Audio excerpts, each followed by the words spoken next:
Sterilized now. Top mic. Use the top mic. Just like y'all know. Let me know. They just talk like this. What? I'm sorry.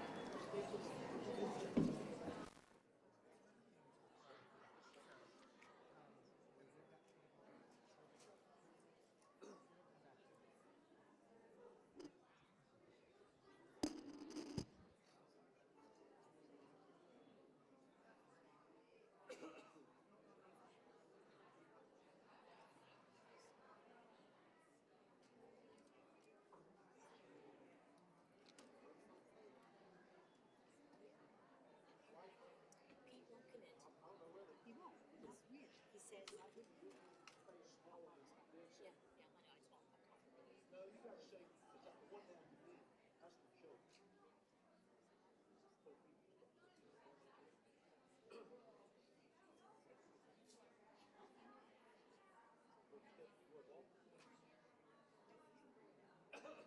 might put me over there. No, well, I will be close. I'll be.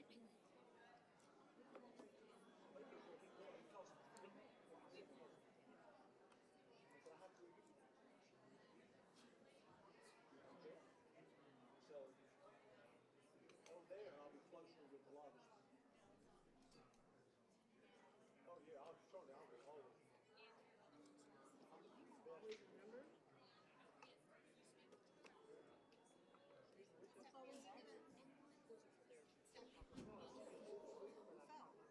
For 2 weeks.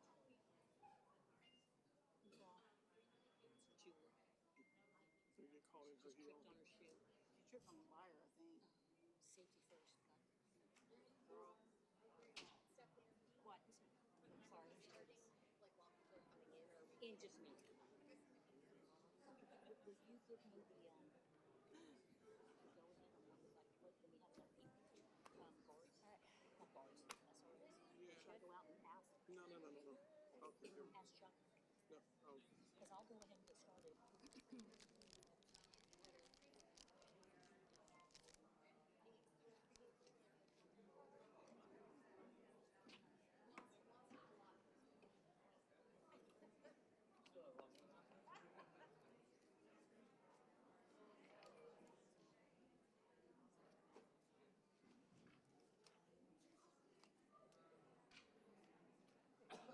This is what I sent you. You want to glance at it?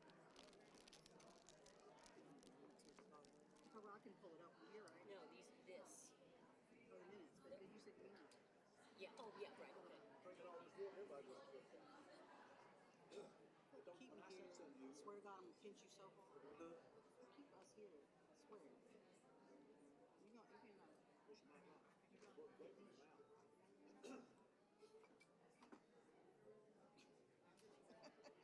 out. You know what? I'm sweating to death. It's warm in here. It's very warm in here. Me too. Good.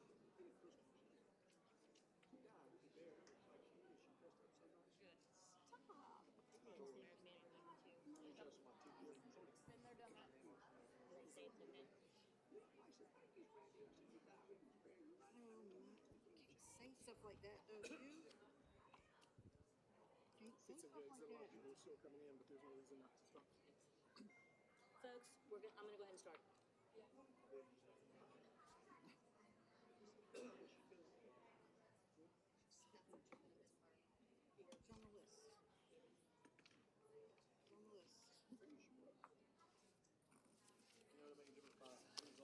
Okay, folks, we're going to go ahead and get started. Everybody, please take your seats.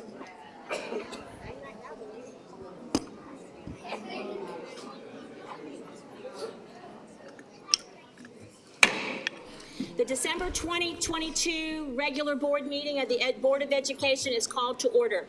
Ms. Bowie, will you please call the roll? Good evening. Stephanie Craybill. Here. Stephanie Walker. Here. Stephanie Adams. Here. Nelson Boyer. Here. Judy Justice. Here. Hugh McManus. Present. And Pete Wildeboer. Present.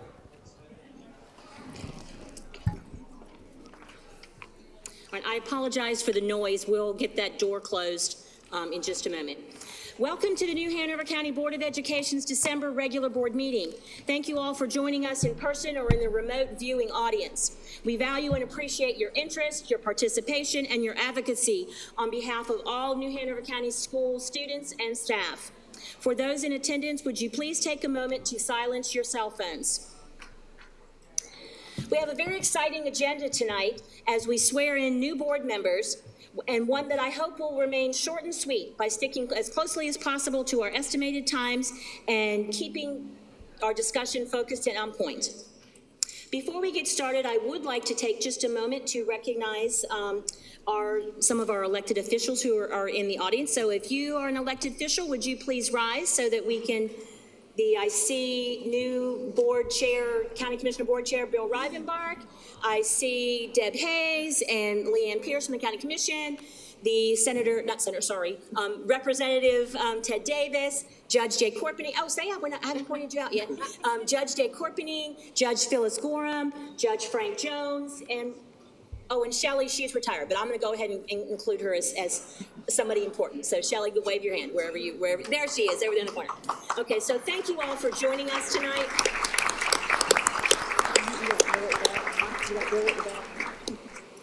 And supporting New Hanover County Schools in all the ways that you do. So as always, but especially tonight, with so many specially invited guests in attendance, including judges, elected officials, adult and youth, family and friends of new and outgoing board members, I'd like to remind us all that we need to treat each other with dignity and respect throughout this meeting, no matter what our thoughts and feelings are about the issue or even a particular group or person. The board needs to remain focused on completing its governance work that is so very necessary for our students, staff, and schools to be successful. Disruptions to our meeting will not be tolerated, just as they are not tolerated at any other local governmental body meeting where rules of common courtesy and professionalism are in action. That said, people who are disrupting the meeting will be asked to leave. If that happens, you can watch via live stream, New Hanover County Schools TV, or later on the New Hanover County Schools YouTube channel. So moving right along into board business. Do I hear a motion to accept the agenda? So moved. Mr. Boyer made a Second. motion to accept the agenda. Is there a second? Second, Judy and Adams. Any discussion? All in favor, say aye. Aye. Any opposed? Okay. Next up, let me get back to that. Continue. Next up is our invocation, which our invocation tonight will be provided by Senior Pastor Jonathan P. Conrad of St. Paul's Evangelist Lutheran Church. Everyone, please rise.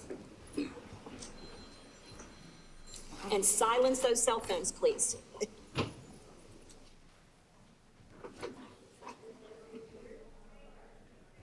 Pastor Conrad. I want to wish the Board of Education members, the staff, and those in attendance a blessed and beautiful holiday. I want to extend a special thank you to Russell Park for the invitation. At St. Paul's Lutheran Church, we celebrate Holy Communion every week, and during that celebration, we say it is right to give our thanks and praise.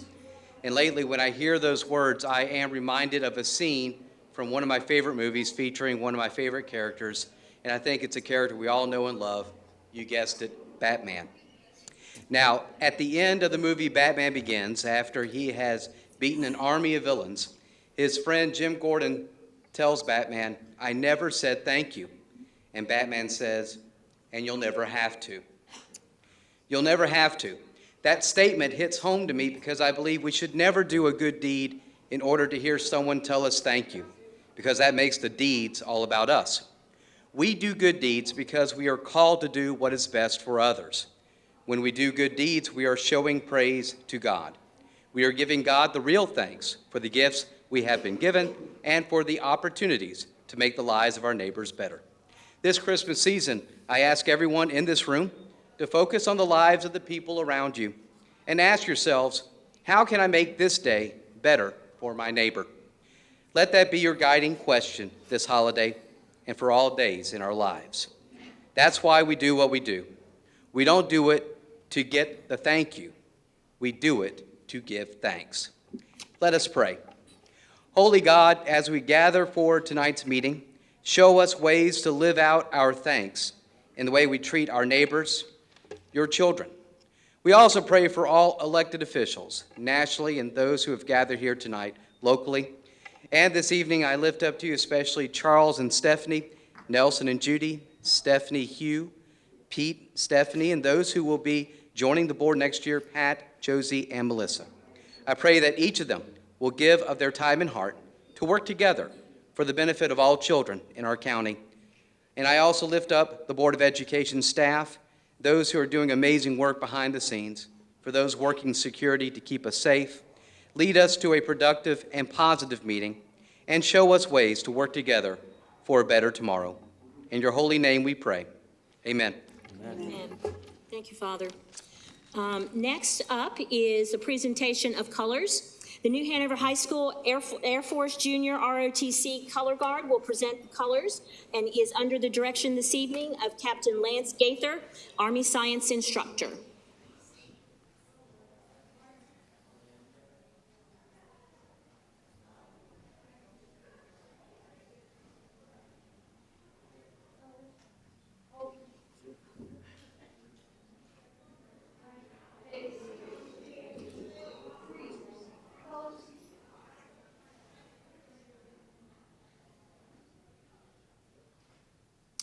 Ms. Walker will lead us in the Pledge of Allegiance. Thank you.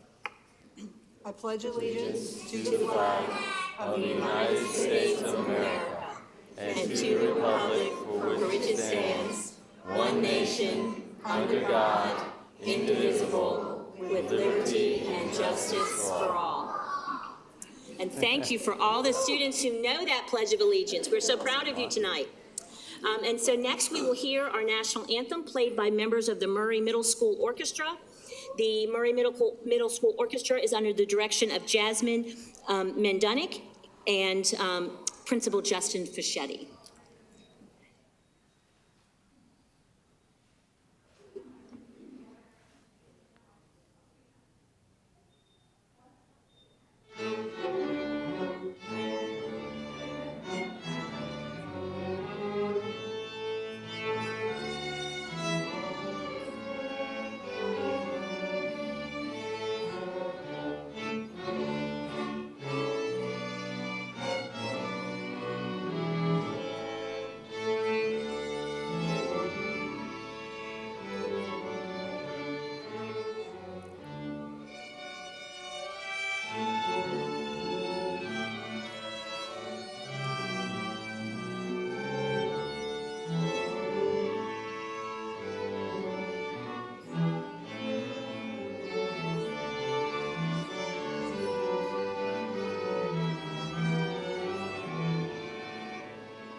Middle school, you all can be seated. Murray Middle School students, would you like to come up and introduce yourself, please?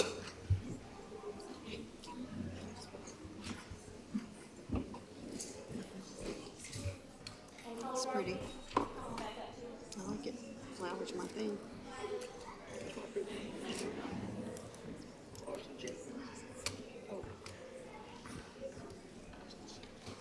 This is my new one. Are you playing an encore? Are you playing an encore? No. Okay. So I'll just walk down, or you can pass it. Can you pass it? Just say your name and grade you're in. I'm Josephine Clem. I'm in 8th grade. I'm Ashton Gainey, and I'm in 9th grade. I'm Aya Tia, 8th grade. I'm Mariana Roth, 8th grade. I'm Matthew Wirtz, 7th grade. I'm Jared M. Boykin, 7th grade. I'm Santana Wade. I'm in 8th grade. I'm JP Summers, and I'm in 8th grade. Thank you. Your pre-music was fabulous, and your rendition of the national anthem was amazing. So thank you again for joining us.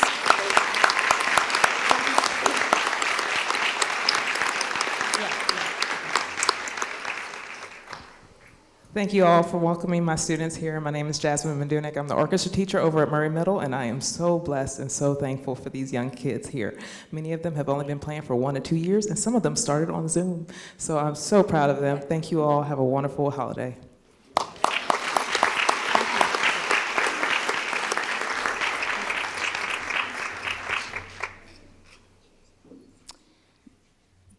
Were the ROTC folks the ones that had another engagement? They did? Okay.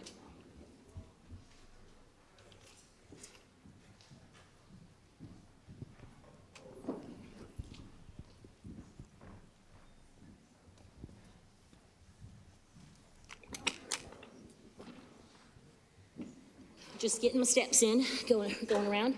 All right, so next up on our agenda is approval of the minutes. Do I hear a motion to approve the minutes as presented? So moved. Motion to approve the minutes as presented by Pete Wildeboer. Is there a second? Second. Second by Nelson Boyer. Any discussion? All those in favor say aye. Aye. Any opposed? Okay, moving right along to our next thing, I'd like to invite Caress Clegg up to the microphone for our December recognitions.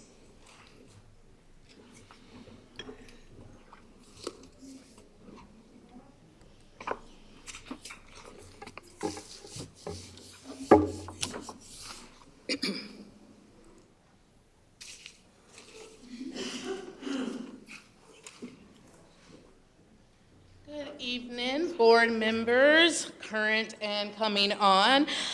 This evening, I would like to present to you our recognitions of excellence for the month. Since 1964, the U.S. Presidential Scholars Program has recognized and honored over 8,000 outstanding high school seniors and encouraged high attainment among all students. For the 21-22 school year, North Carolina was honored to have 3 students recognized as U.S. Presidential Scholars. New Hanover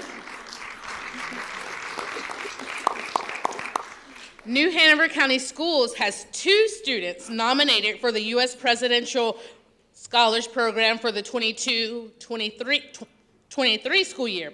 Please join me in congratulating and recognizing the following: Tansy Brown of New Hanover High School,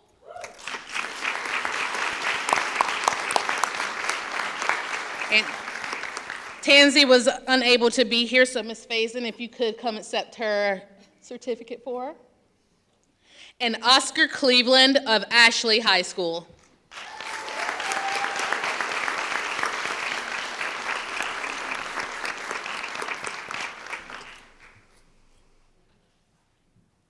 Oscar's coming up.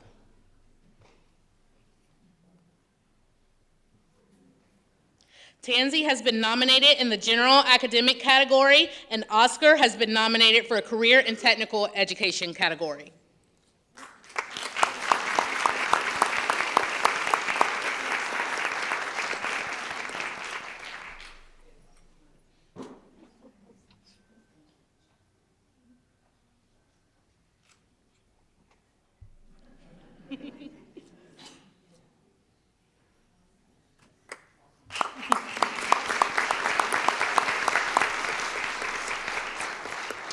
Our final recognition of the evening is for the New Hanover County School 2023 Outstanding Teacher and Teacher of the Gifted Award. The recipient of this award has been a gifted educator since 2015 and has been a significant asset to the New Hanover County Schools AIG program. In addition to her role as the gifted specialist, this individual also serves as a PLC leader, a coach, co-teacher, team teacher, and when asked about what sets this individual apart, her leadership stated, "AIG and high-achieving students are inspired by Reagan Mock's enthusiasm. She motivates all the students she comes in contact with. Reagan is extremely active at Myrtle Grove, not just with the gifted student population, but with all students. She supports the Junior Beta Club, holds lunch bunch for academic support, Monday Math Madness, Tuesday book groups, creative writing Thursdays, and Fan Fridays, catering to the interests and fandoms of her students. Join me in recognizing Reagan Mock as our 2023 Teacher of Gifted Students.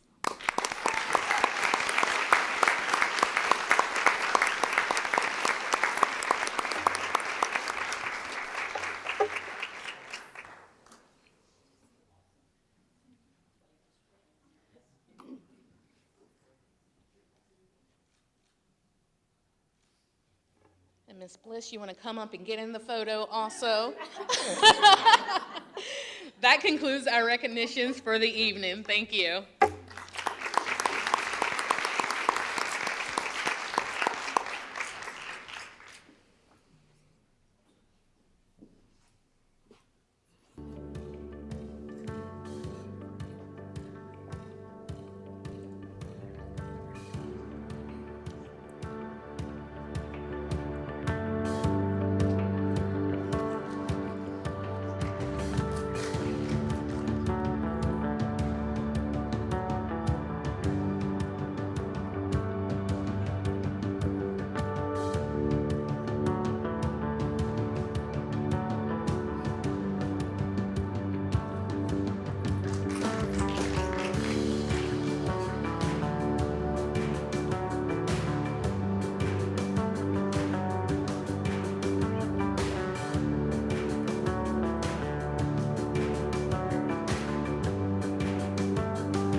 So tonight, we are awarding the Excellence in Public Service. And I would like to give my heartfelt thanks. I hope you don't cry. Sorry. To our whole entire board, and especially our outgoing board members, Nelson Boyer, Stephanie with an F Adams, and Judy Justice. This has been probably one of the most tumultuous times in the history of our country, and our county is no different. It has been very hard to lead and to govern in this time. And so all I can say to you is thank you, for your service, for your dedication, for your perseverance, and just your insights, your perseverance again. I think that word is out there. So on behalf of the whole entire board, thank you. Thank you, thank you. So I do have a little something. So you all will join me out in the front. No, come on around. No, take another picture.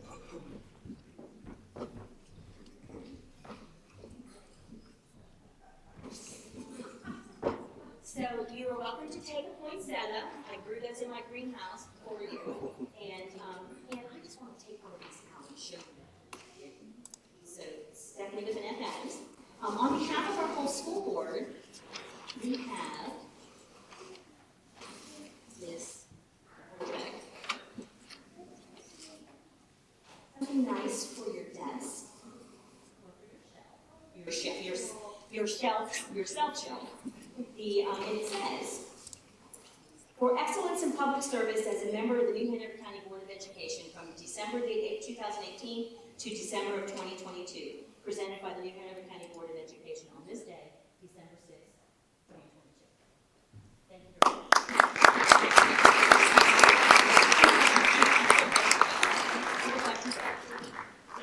So, Nelson, there you go.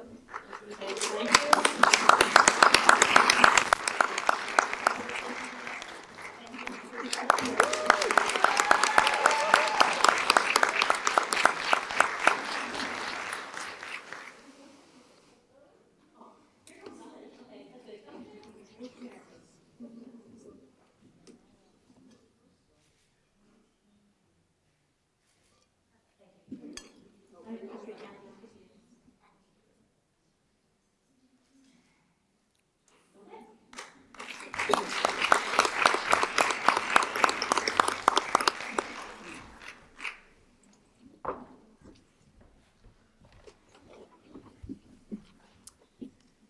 Okay, so next up on our agenda is the superintendent's report.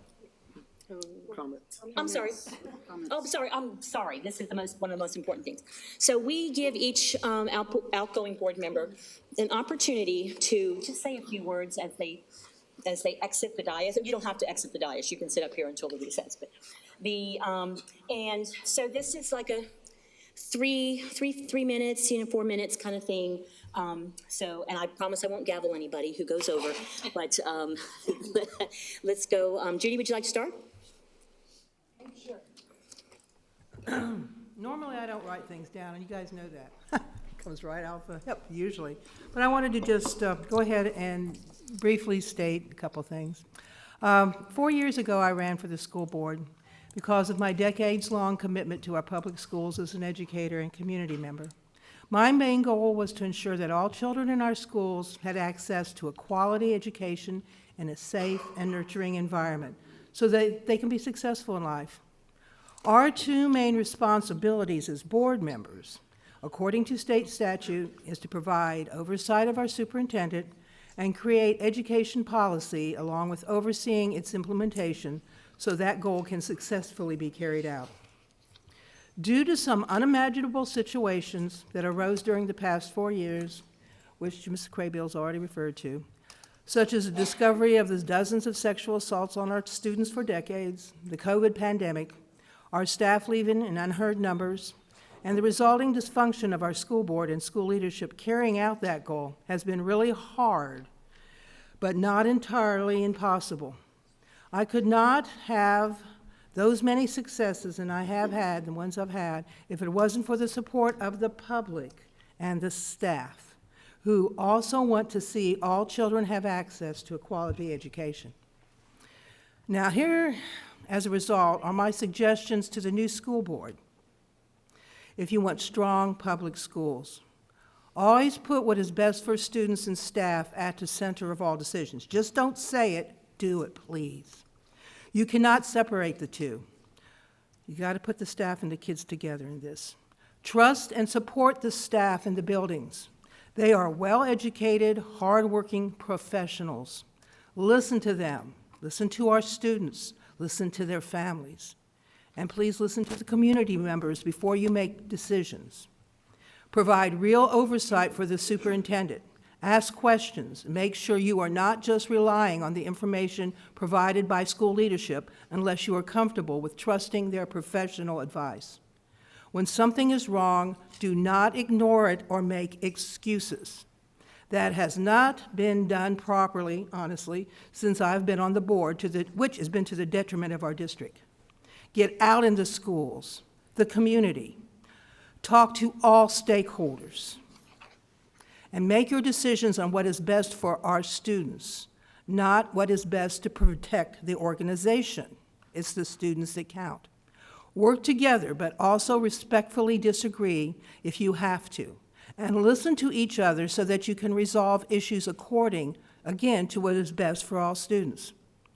Compromise is part of working as a team, but never agree to something that compromises what is best for our students.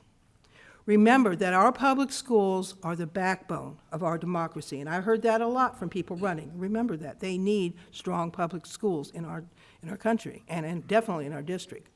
Our children are literally our future, and I see some beautiful children out here now. That's why we're here. And right now, it is up to you, the new members, to provide the leadership that will lead to the type of education that will help them achieve a fulfilling life. And really, thank you again for everybody that has supported our schools. Thank you for our staff. Thank you for our wonderful students. Thank you, Ms. Justice. Mr. Boyer?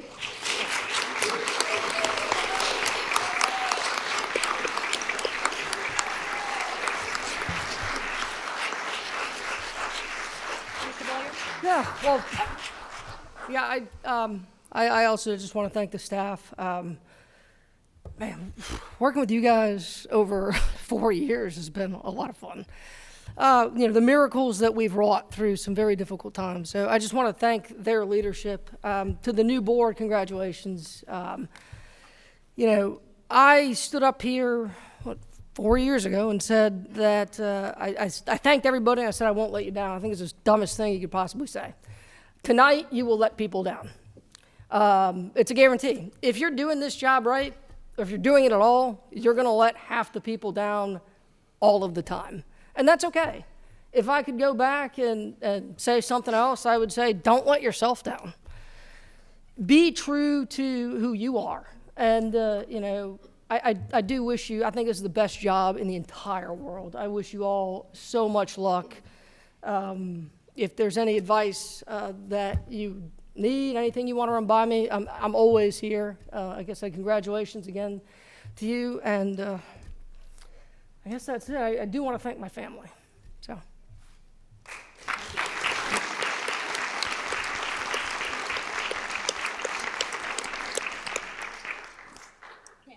Ms. Adams? All right, I will finish this up. I also would like to say congratulations to the new members first.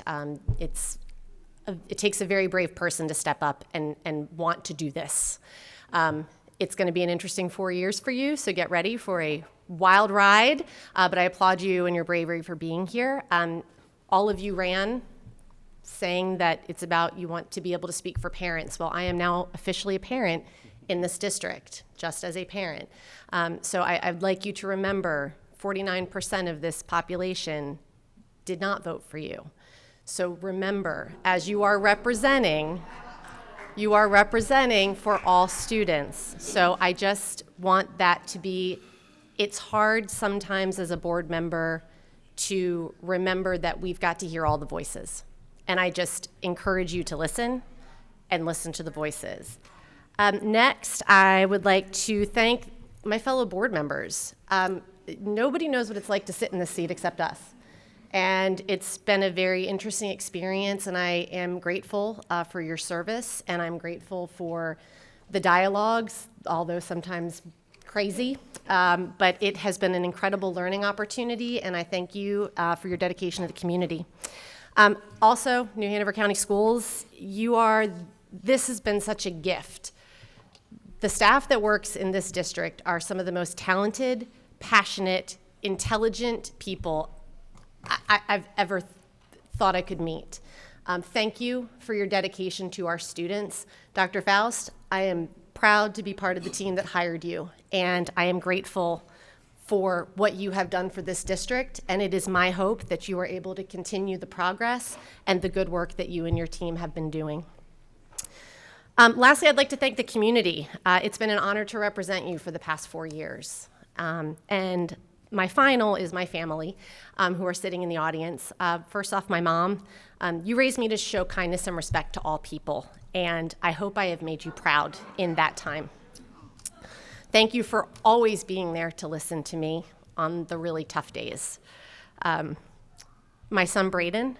Yesterday, I asked him what has he learned from me being on the board, and he said, I'm never going to run for public office. And then he followed it up with a very interesting comment, and he said, I also learned that it's important to listen to people. So if that has been his takeaway from my 4 years of being here, then it was worth it. And last but not least, my husband, Scott. I wouldn't have survived these 4 years without you. You are the only one that truly understands what this role takes. You saw all of it. You provided me the strength to keep moving. You helped me rise above the ignorance, and there was a lot of it. And you helped me make sure that I was keeping students and schools at the center of my thought process. And so forever, I love you. I thank you for supporting me in this journey. And that's it. So thank you very much.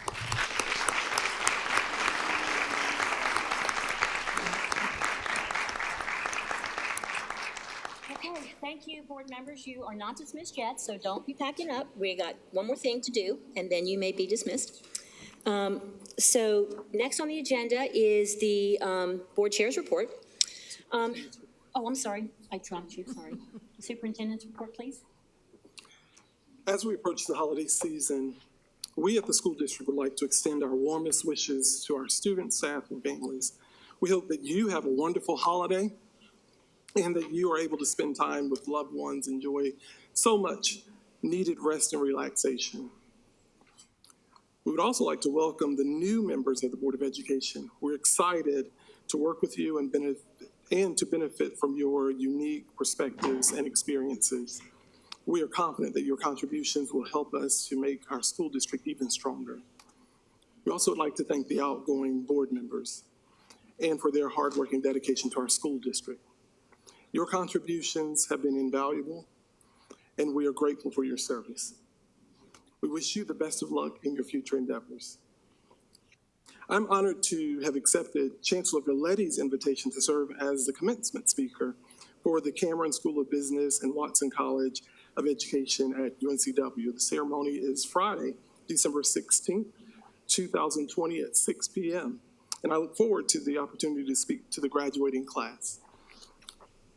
Finally, we're excited for the second half of the school year. We look forward to the opportunities and the challenges that lie ahead, and we are committed to providing the best possible education for our students and helping them achieve their goals. We look forward to working together to make this successful and rewarding school year for all. This concludes my report.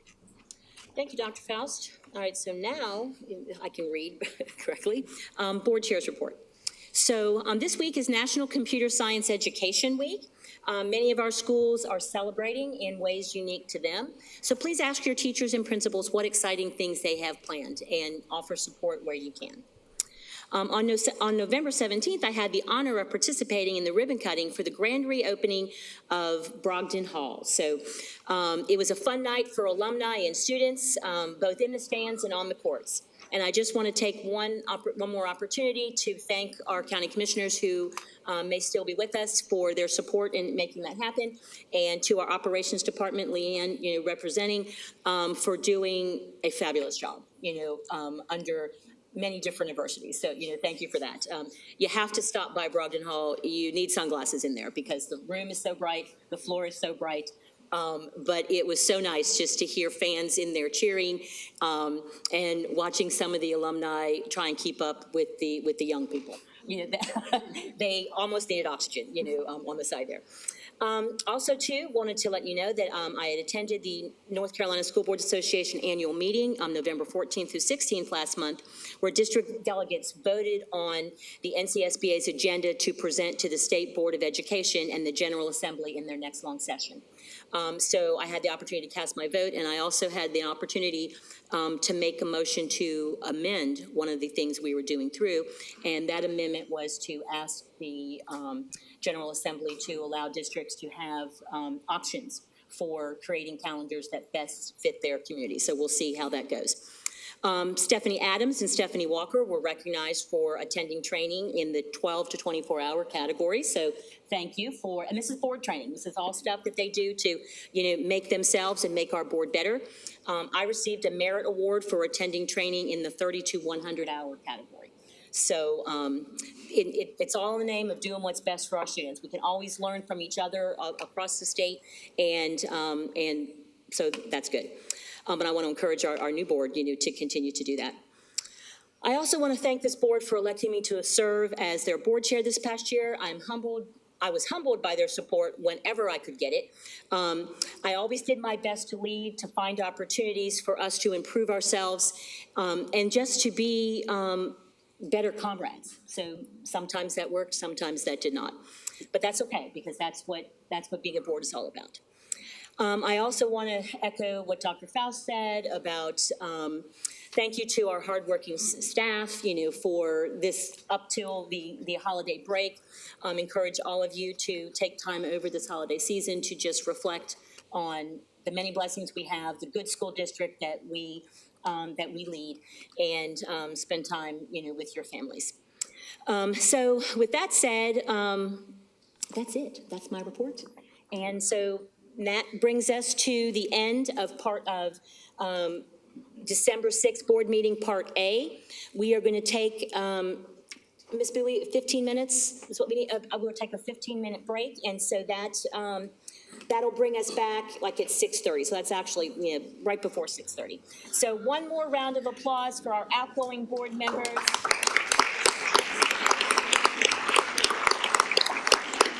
Thank you.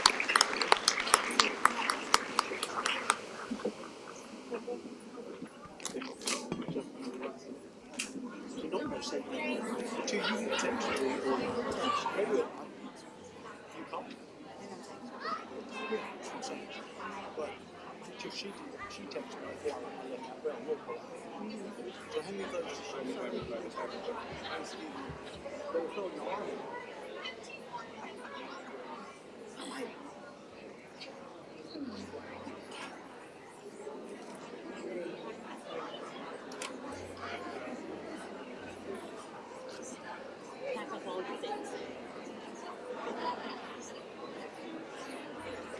Paradise.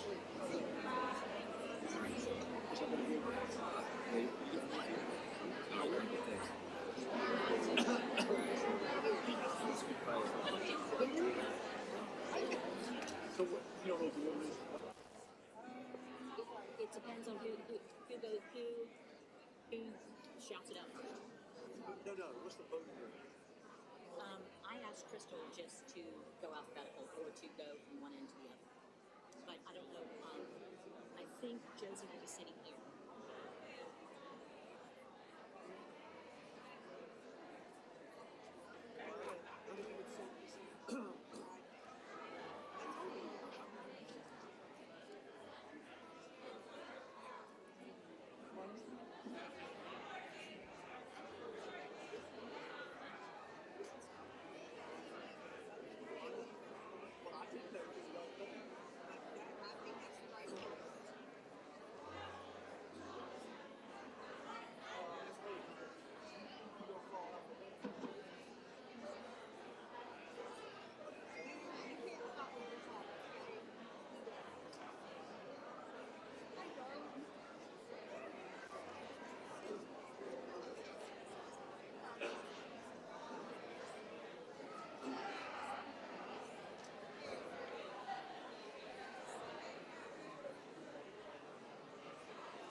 the new folks up here or not? No, they're staying here. I'll call them up.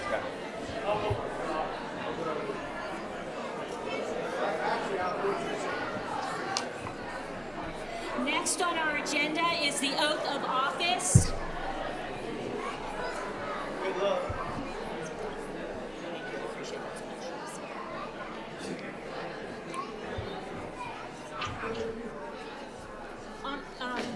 Judge Jones, Miss Barnhart, you all can come to the, Miss Barnhart, and your party party of 5 is ready.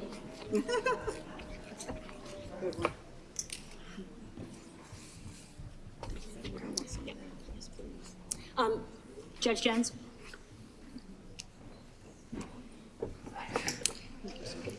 Okay, so we're going to have Judge Jones behind the podium. You here, your Bible holder next to you. And the kids can stay with you, or they can stay over here, or they can be in the front, wherever they want to go, okay? You're going to help? Okay, that is awesome. Okay, so next on our agenda is taking the oath of office for our new board members. The first up is Josie Barnhart.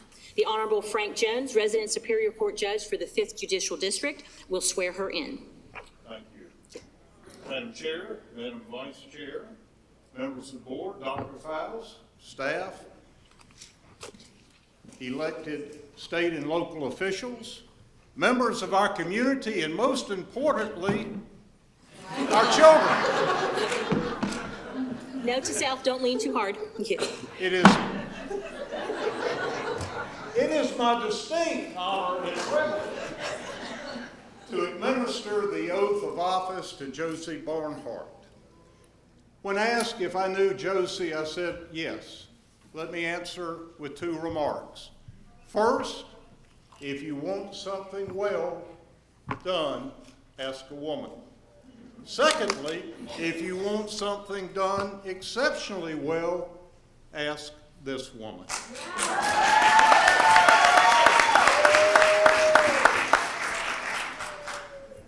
Josie, I am going to read at this time to you the oath of office, and at the conclusion, I'm going to ask if you solemnly swear. I, Josie Barnhart, do solemnly swear that I will support and maintain the Constitution and laws of the United States and the Constitution and laws of North Carolina, not inconsistent therewith, and that I will faithfully discharge the duties of my office as a member of the New Hanover County Board of Education this, the 6th day of December, 2022. Do you so solemnly swear? I so solemnly swear. Congratulations.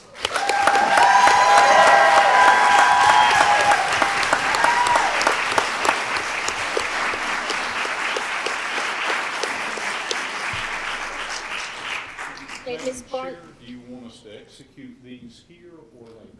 you can go ahead and execute right now, yeah. But not Josie, we need her. There are 4 copies. Yeah, go ahead and sign.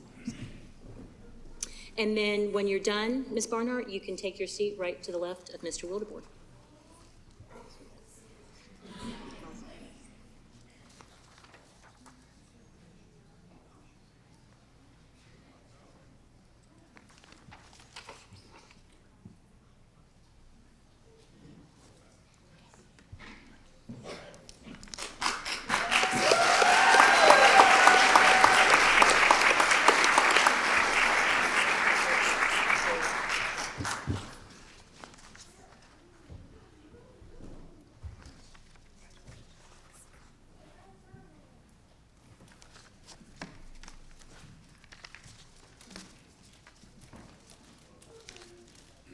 You can pass them off to our board clerk, Ms. Bowie. Thank you. Thank you again, Judge Jones. Okay, next up is Pat Bradford.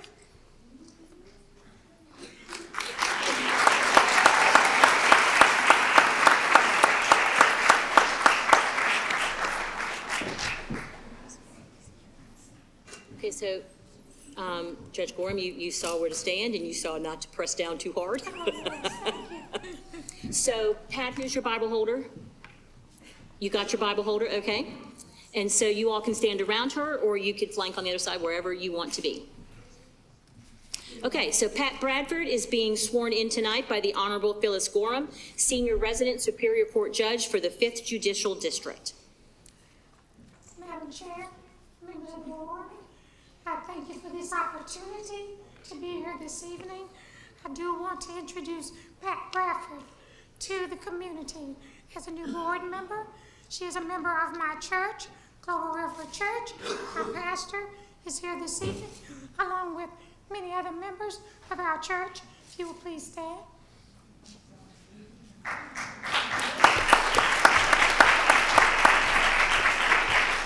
Pat, at this time, I will ask you, I will read this oath to you, and at the end of this oath, if you so agree, say I do. Pat Bradford, do you solemnly swear that you will support and maintain the Constitution of the laws of the United States and the Constitution and the laws of North Carolina, not inconsistent therewith, and that you will faithfully discharge the duties of your office as a member of the New Hanover County Board of Education this the 6th day of December 2022? I do. Congratulations.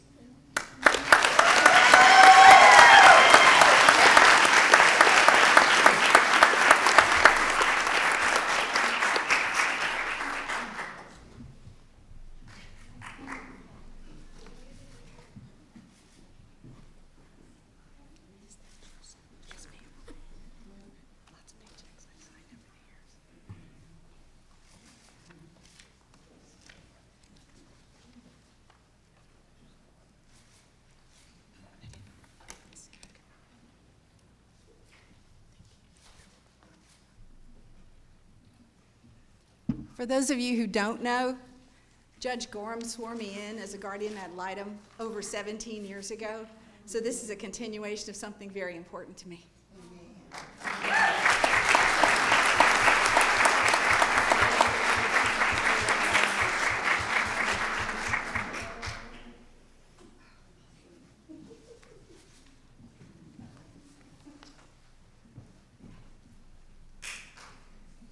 Ms. Bradford, you can grab your things and come sit to the right of Mr. Wildeboer. Thank you, Judge Gorham, for being here. Our board clerk will take your papers.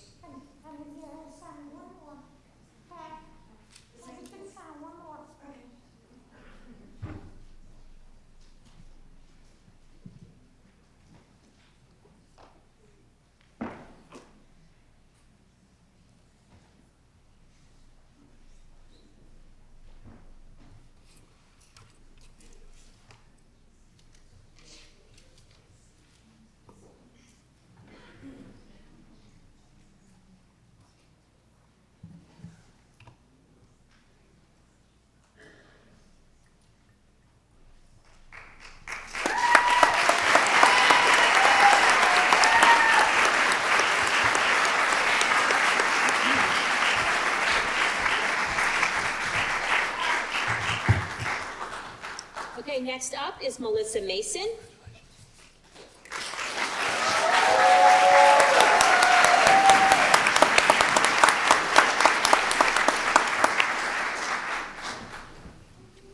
Okay, I see you have your Bible holder. Swearing in Melissa Mason this evening is the Honorable Julius Corpening, Chief Justice for the 5th District Court. Thank you for being with us. No, they're okay. Okay, sure. All right. I'll ask you to put your hand on the Bible, raise your left hand, that's fine. I'm going to read this oath to you. If you agree to abide by it, I'll ask you to answer appropriately at the end. I do solemnly swear that I will support and maintain the Constitution and laws of the United States and the Constitution and laws of North Carolina not inconsistent therewith, and that I will faithfully discharge my duties of my office as a member of the New Hanover County Board of Education this, the 6th day of December 2022. If you agree, please say I will. I will. Congratulations.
Congratulations.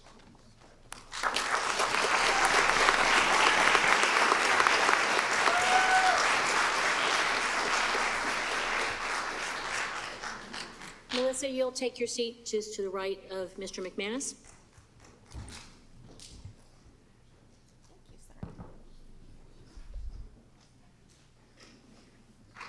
Okay.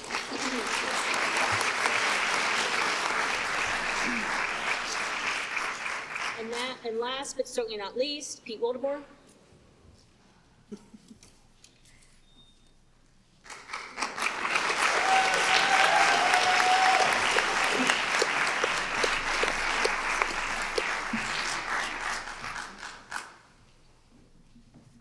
Got your Bible holder? Okay. Yeah, if you'll put your left hand on the Bible, raise your right hand. And as the others did, I'm going to read this and ask you at the end if you agree and swear to it. Do you, Pete Wildeboer, solemnly swear that you will support and maintain the Constitution and laws of the United States and the Constitution and laws of North Carolina, not inconsistent therewith, and that you will faithfully discharge the duties of your office as a member of the New Hanover County Board of Education this the 6th day of December 2022? Do you solemnly swear? I do. Right. Congratulations. Thank you.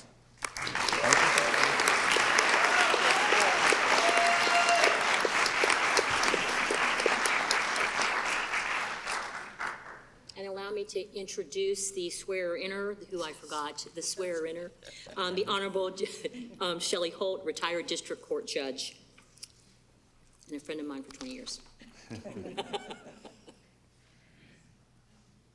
Kirsten and I decided we should say play ball instead of. Yes. Exactly. Oh.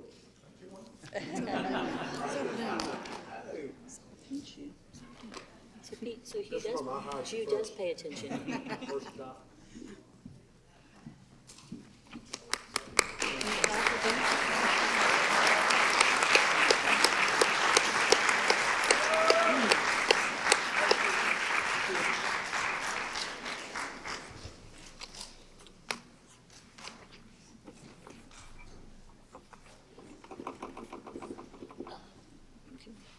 Okay, so next up on our agenda is call to order with the new sitting board. Ms. Bowie, will you please call the roll?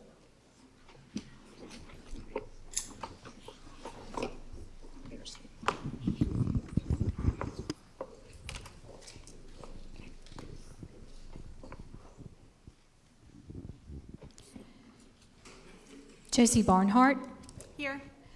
Pat Bradford, Here. Stephanie Craybill, Here. Melissa Mason, Here. Hugh McManus, Present. Stephanie Walker, Here. and Pete Wildeboer. Present. Okay, next up on our agenda is the election of the board chair. Madam Chair, What, yes? I'm getting ready to just. Okay, I need to turn the gavel over to, let him read his book. To Dr. Faust, who will conduct the elections of the board chair.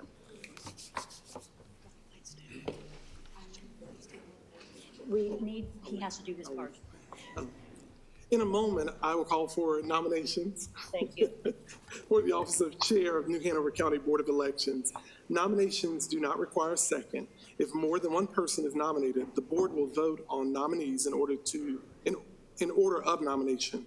The first person to receive a majority of board members present is elected chair. Nominations are in the order of the office of board chair. Are there any nominations? Madam Chair, Dr. Mist, I nominate Pete Wildeboer for election. Okay. I will say, second. We don't have to have We seconds, no. Are there any other nominations?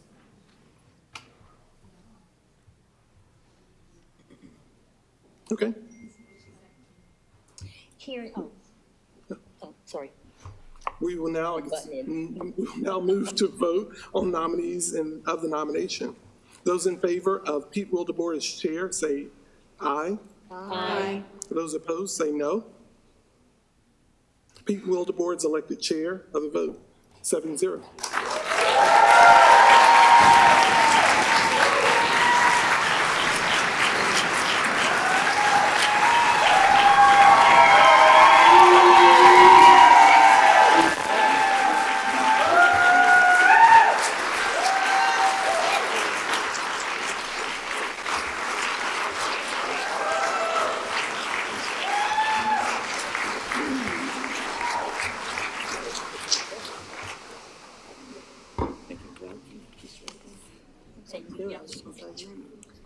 like to just. Here, have a sandwich. Would you like that? No. I will now pass the gavel to Pete. Congratulations. Thank you. I just want to take a moment to thank the people of New Hanover County for putting their trust in the new board members by electing us with a clear majority. We see that as a mandate for change. I also want to thank my fellow board members for their faith in my leadership by electing me chair. What the people of New Hanover County can expect in the short term is for us to dig into the serious issues facing our school district. We assure you that we have heard the community's concerns loud and clear.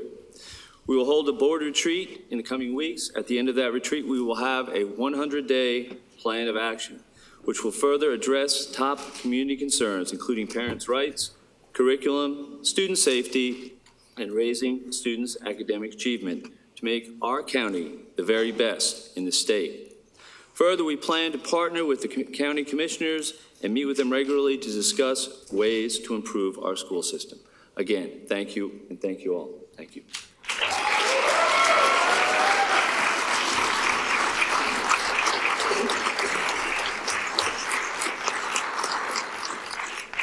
Our first order of business is to elect a board vice chair. Are there nominations? The nominations are in order of the office of vice chair. Are there any nominations? Mr. Chairman, I nominate Pat Bradford. I was first. I'll nominate Josie Barnhart. Okay. I think I actually heard Ms. Barnhart first. No, you didn't. No, that's fine. Okay. So we have, you said Ms. Bradford? Yes, sir. Okay. Other nominations? Well, I was first, but I nominate Josie Barnhart. Ms. Barnhart? Are there other nominations? Hearing none. Hearing none, the office of the vice chair nominations is closed. What we'll do is we'll do a roll call. We will start with Ms. Bradford. Would you please call the roll, Ms. Bradford? I don't know what we're roll calling for. We're voting for We're voting, so not a roll call. Yes, We're voting. yes. Okay, those in favor of Ms. Barnhart, Ms. Bradford, excuse me. Ms. Bradford, please say aye. Aye. Aye. That's 1, 2, 3, 4. That will be a quorum. That will be the number needed. Who were the four, please? The four were Ms. Barnhart, Ms. Bradford, myself, and Mr. McManus. So we do not need to vote for the second. So at that point, we will have Ms. Bradford as, congratulations, you are the vice chair.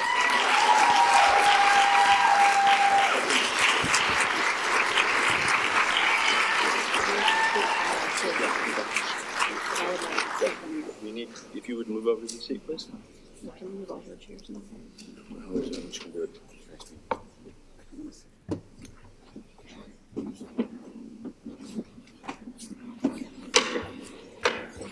Oh, this is my stuff.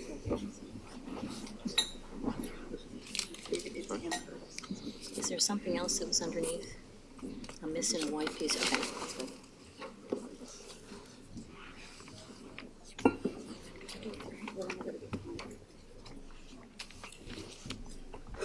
This time we will start with our call to audience. Remember, you have 2 minutes. I will call up 3 people. I will do my best with your names. If I do mispronounce your names, I apologize on the front end. Please remember to be mindful of the 2 minutes. We do look forward to listening to you and hearing you very closely. Ms. Mercer will be first. Mr. Sheridan is second. Mr. Whitehead will be third. So if those folks would come up to the front, please. Christina Mercer? Mercier, I'm sorry, I apologize. Good evening. When I started my teaching career in the 90s in Pender County, we had a convocation at the beginning of each school year. Whether by design or accident, the superintendent, Mark Sosny, gave the same speech each year to motivate the staff. What he said was this: parents send us the best kids they have. They don't hide the good ones at home. Then he'd remind us that we were there to educate the students who are in front of us, not imaginary ones. That was solid advice then, and it remains so today. And it applies not only to teachers, but everyone involved in education. As a board, you will have 2 years to serve New Hanover County schools together. The students in the schools now are the best New Hanover County has to offer. Every policy consideration and vote needs to be with their best interest in mind. Personal beliefs and relationships have no place in determining what is best for our students. The only question you should ask before making a vote is, how will this benefit the children? And I'd like to go a step further. As a board, you are also tasked with making New Hanover County Schools the best working environment for teachers and staff. Teaching was difficult before COVID shutdowns, and it's even more difficult now. Teachers are having to do more with less, and they are struggling with overwhelming workloads. When you are updating or making new policies, I've already asked that you consider if it's best for students, but you also need to consider and weigh the effect it may have on teachers and staff as well. Learning and teaching should be positive and enjoyable endeavors. I am asking you all to work together for the next 2 years to improve the working conditions at all schools and to halt the degradation of all teachers and staff. Do not get sidetracked by false issues that create acrimony between the public and the school system. If you choose to work together on concrete, important issues, you will create a positive learning environment that will benefit all students and employees. They deserve that from their school board. Thank you. Thank you. Ms. McLaurin Brown, if you would join, please. Thank you. Good evening. I am Dr. Michael Sheridan, and this is the third time I've spoken to the board about this topic. Have you read Policy 1510 on school safety recently? Here is one paragraph from it. When employees with responsibility for supervising students have personal knowledge or actual notice of a student altercation or other situation that poses an immediate threat to safety, they shall use their professional judgment to determine how best to address the situation to protect the safety of everyone in the vicinity. Emergency procedures identified in a student's behavior intervention plan shall be followed to the maximum extent possible under the circumstances. For minor threats or altercations involving young children, the employee shall intervene directly to end the fight or address the safety threat if the employee can do so safely. An employee who encounters a situation that cannot be managed safely and effectively by that employee immediately shall request assistance from other employees or administrative staff and shall take steps to remove bystanders from the area. Only the degree of force or physical control reasonably necessary shall be used to reestablish a safe environment. Love Our Children is asking you to add 6 words to this policy. Tonight, other speakers will address the 6 words and why you can use the safety policy instead of the seclusion policy to keep everyone safe in our schools. Thank you. Thank you. Mr. Whitehead?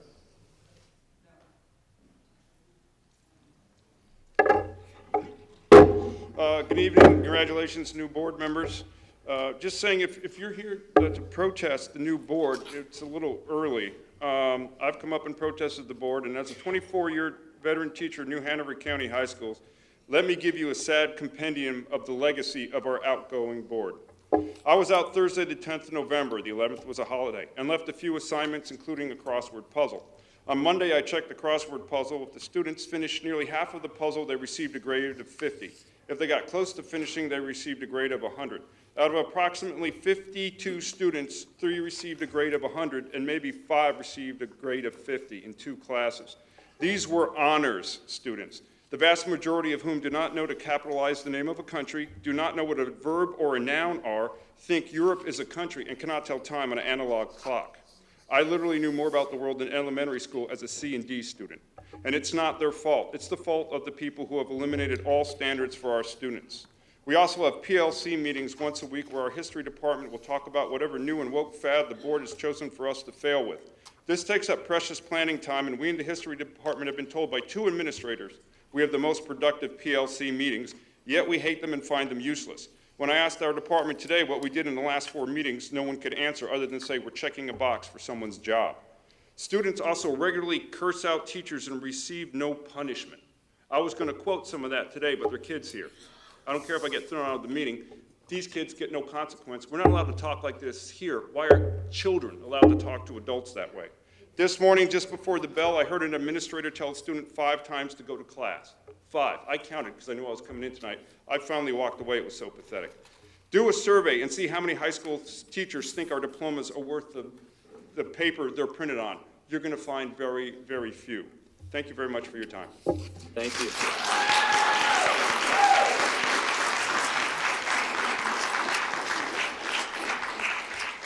Ms. McLaurin-Brown, Ms. Major, and Ms. Tu, please. First, I want to congratulate and welcome the newest members of the Board of Education. I hope you will work towards providing all children with an opportunity for a superior education in a safe and positive learning environment. Love Our Children is here tonight to ask you to end the practice of seclusion. We are calling for 3 actions. 1, provide training, support, and full staffing of teachers and staff so that the use of seclusion as a behavior management tool will no longer be needed by the start of the 2023-24 school year. Secondly, end seclusion in all of the New Hanover County schools and educational programs by adding the sentence, use of seclusion is prohibited in New Hanover County schools and educational programs to Regulation 4302-R, Rules for Use of Seclusion and Restraint in Schools. And thirdly, add 6 words to Policy Code 1510/4200/7270, School Safety. The 6 words are, and risk of serious bodily injury. The policy committee could work on revision to Regulation 4302-R and Policy 1510 at their next meeting. This would allow the full board to vote on ending seclusion and the updated school policy in March.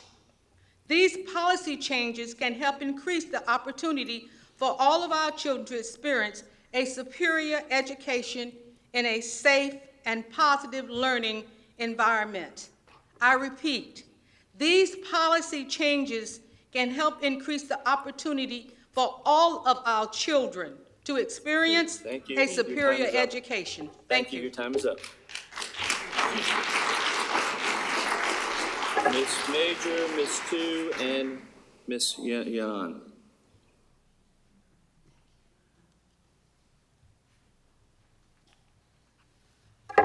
Good evening. Welcome, new members and new chair and vice chair. I'm here today on behalf of Facts 2.0. We're here, I'm the coordinator in New Hanover County. We started in Alamance, we also have one coming in Pender. But we're here today to inform you, and we're very thankful that I think combined together, all of you, we can get the things that need to be done through the laws that we have been working on. A lot of it's kind of started for 2 years, so let me be quick, starting with the first one. 115C98. That gives you, the board, sole authority as you govern. So 115C98. Then we look at your policy, 3200, all right? So this is where we're talking today about books, but what we will be sending out, Dr. Faust, what you will be receiving in a day or 2, is a grievance, also known as a case file. So with that gives you the evidence and the research and documentation, and I like to refer to it as that, so everyone understands it is factual, it is proof. So when we look at 3200, the procurement, B1, Clause 1, the procurement of materials must be accomplished in accordance with law, including the First Amendment of the United States Constitution. I will jump down to being unlawful as defined in 14190.1. It is unlawful in North Carolina for any person to intentionally disseminate obscenity. We understand that 14190.15 exempts employees and public officials in performance of duties, but does not exempt employees and other public officials from illegal activity if they knew or should have known that their acts were unlawful, which means they are subject to payment or severe monetary damage. And I'm taking that as information. Okay, I'm giving that to you as information. Thank you. Thank you. Ms. Tu, followed by Ms. Yanan, followed by Mr. Radowitz. Ms. Tu. Good evening. My name is Natasha Tu. I am the chair of New Hanover County chapter of Moms for Liberty. I would like to congratulate our 4 new recently elected board members on your campaign victories. I'd also like to express my sincere gratitude for your willingness to step up and fight for our children and the future of our country. Samuel Adams once said, "If ever a time should come when vain and aspiring men shall possess the highest seats in government, our country will stand in need of its experienced patriots to prevent its ruin." That time is now, and you are those patriots. The New Hanover County School Board is just one of 17 school boards nationwide that flipped to a conservative majority which supports, respects, and defends our fundamental rights as parents. The 4 of you are not sitting in those seats just to follow along with recommendations and suggestions from certain county commissioners. Rather, each of you were elected to your position by New Hanover County voters who have decided it is time to hold our decision makers accountable by voting for candidates that promise to support and respect and defend our fundamental parental rights against all levels of government overreach. We're asking to remove CRT, SEL, EDI, and woke indoctrination from our curriculum and administration. Make school choice available to all parents, including advocating for 100% of the money to follow the child. Remove all obscene material from the schools and age-inappropriate sexual content from all curricula. And end the gender support plan now. Allow me to state for the record just once more, we refuse to co-parent with the government. That is why I'm asking each of you, each member of the New Hanover County School Board of Education to sign the following parent pledge, which will be emailed to all school board members tomorrow. I pledge to honor the fundamental rights of parents, including but not limited to the right to direct education, medical care, and moral upbringing of their children. I pledge to advance policies that strengthen parental involvement and decision-making, increase transparency, defend. Well, you'll get the rest of it tomorrow. Thank you. Thank you.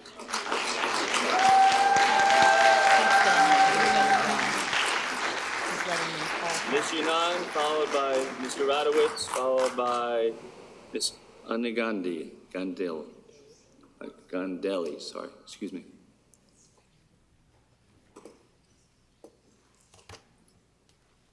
Good evening. I'm Denise Yunon, President of New Hanover County SEPTA. We advocate for differently abled, marginalized, and all students. We are the only special education PTA in North Carolina. We support parents, families, education staff, and schools.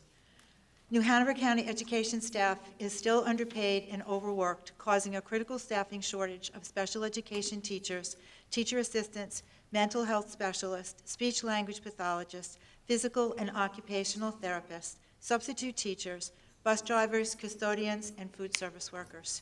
The shortage of staff hurts our students and our teachers. Special education teachers are forced to serve in more than one school. Teachers and teacher assistants resign daily. Our teachers lack sufficient classroom resources. SEPTA receives many requests for basic classroom supplies. Our teachers' mental and physical health suffer, and our students' mental and physical health suffer. Exiting teachers report that their college courses did not adequately prepare them for the challenges they face in New Hanover County, and they feel unsupported by the school board. Teachers do not want to resign, but the choice between staying or suffering serious illness like high blood pressure is no choice at all. How does all this affect our students? The reported high school graduation rate for special education students is 17% below that of general education students. Delivery of many needed and mandated services is impossible. Pandemic learning loss is set to widen this gap. You, the school board, have the means and the wonderful new opportunity to support our students and staff. You can choose to do the right thing and fulfill your oath of office and your obligation to our children. Thank you. Thank you. Mr. Radowitz, please. Last month, when talking about the revisions to the seclusion regulation, Ms. Varnum said seclusion would only be used in the emergency situations listed in A through D, and that would be those situations you would then call on law enforcement to come and support. Later, she described the emergency situations as ones that could not have been predicted. Emergency situations A through D include weapons, fights, self-defense, and imminent harm to self and others. Sounds good, right? Except the words emergency situations, law enforcement, and could not have been predicted don't appear anywhere in Seclusion Regulation 4203R that was approved 7-0. The newly approved regulation only changes the location of where our youngest and most vulnerable learners will be locked up. The fact is, with School Safety Policy 1510, you don't even need the seclusion regulation. As you heard earlier, Policy 1510 includes the word emergency. It defines when employees shall request assistance, and it specifically addresses situations involving young children. Love Our Children asks the new board to train and support our teachers and fully staff our schools. End seclusion by the start of the 23-24 school year, and add 6 words to Policy 1510, which are, and risk of serious bodily injury. Start the new year right. Love our children. Thank you. Thank you, sir. Moving on, Davis. Followed by Ms. Kulich and Ms. Gargett. Good evening. Last week, we received the seclusion data for the first 2 full months of school. There were 44 seclusions in September and October. That's more than 1 seclusion every school day. All 44 of the seclusions were in elementary schools. 95% of the seclusions were special education students with IEPs. 61 of the seclusion rooms were Black students. Last month, the board voted to end seclusion rooms, but their vote maintained the practice of seclusion. Shame on them. No one believes that all 44 of those seclusions were emergency situations that could not have been predicted. No one believes that all 44 of those seclusions were the most rare circumstances where law enforcement was called. The data suggests that seclusions is being used like a hammer, where special ed and Black kids look like the nails. As the new Board of Education in the seclusion policy, instead use School Safety Policy 1510 for situations that pose an immediate threat of risk of serious bodily injury. That will limit the possible use of seclusions to only dangerous emergency situations, the ones Ms. Bonham said could not have been predicted, and where the law enforcement would be called in for support. Everyone must be safe in our schools. Support and fully staff each building and treat every child with dignity and respect. I appreciate you looking all attentive. Thank you. That's refreshing. Thank you very much. Bullock, Gargett, and Ms. Stackhouse. Good evening, Board. My name is Patricia Colich. I'm with Facts 2.0 from New Hanover County. I am actually from Pender County, working with Facts 2.0 for New Hanover County. I don't want to take much of your time, but I just wanted to emphasize a little bit on what Gail Major had to say. We have laws. I've sat and listened to this board for the past 2 years. The same parents are coming with the same complaints. Nothing was done over the past 2 years. Seclusion, books. The law clearly states, and we've done the research, we have legislation laws, we have immunity to look at. How far can you take that immunity? By the laws of the federal justice system. We've checked with the Department of Justice. We have displayed the information that's available to you in the grievances you will be receiving. I'm here to empower you, the board, with the laws. Apparently, we have not known the laws, and they have to be abided. And if not, there are repercussions. There will be civil lawsuits going out if these matters are not paid attention to. We have pornography in our schools. 3200 gives you the sole permission to remove these books based on your decision. There's one thing I hate more is coming here as a public speaker. I am not a public speaker, but I have been forced because the board prior to you did not do their job. I don't know whether it's the attorney misdirecting you, not letting you understand what the repercussions are for your job, but I'm here to help you know what your job is because your attorney's not doing the job that's necessary. If you look at the federal laws by Trey Allen, you will clearly understand in our grievance. what measures need to be taken. And for those working on seclusion, we've been here far too long talking about that. Something can be done, and it's found in the federal. So if you look into the federal and contact Facts 2.0, we will help you with those struggles, and we will get you in front of the judge. Thank you. Thank you. And congratulations. Thank you. Target, followed by Ms. Stackhouse, and then Ms. Cannon, please. Good evening. A couple weeks ago, my daughter asked me, "Did you know there's a seclusion room at my school?" She looked very concerned. I asked if she saw the room, and she said no, but she was alarmed by a loud sound coming from the classroom next to hers. She said she asked the teacher about the noise, and she explained that that's the room where students go when they're angry. It's located right next to the EC classroom. Our most vulnerable students left to try to learn while they listened to a fellow classmate thrash around. My daughter was horrified at the noises coming from the room. No one can learn if they're afraid. I share this story with you today to show how much work is ahead of this board, not just to update policies, but to shift the mindset that noises of an angry child left to deal with these emotions alone is not normal or effective. We must do better to end seclusion, especially for minor behavior, and help our teachers and redirect students to use important life skills to help regulate their emotions. We must continue to use SEL to help with prevention and other tools to avoid seclusion and keep our students and teachers safe. I share my daughter's perspective tonight because our student voices are important and they should be valued. So I'm concerned to not see the official student voices on the agenda. This policy passed 2 months ago, and they have not been added to the agenda. Please ensure that they will be on the next agenda because our student voices earned the right to be heard. Thank you so much. Ms. Stackhouse, followed by Ms. Cannon, and then Ms. Guerra. Good evening. School Safety Policy 1510 says that if there's a situation in a school with an immediate threat to safety, an employee must use their professional judgment to protect the safety of everyone in the vicinity. That professional judgment might be to lock a child in a room until law enforcement arrives. To ensure that seclusion is only used in the most dangerous emergency situations, Love Our Children asks that 6 words be added to the policy 1510. Those words are, and risk of serious bodily harm.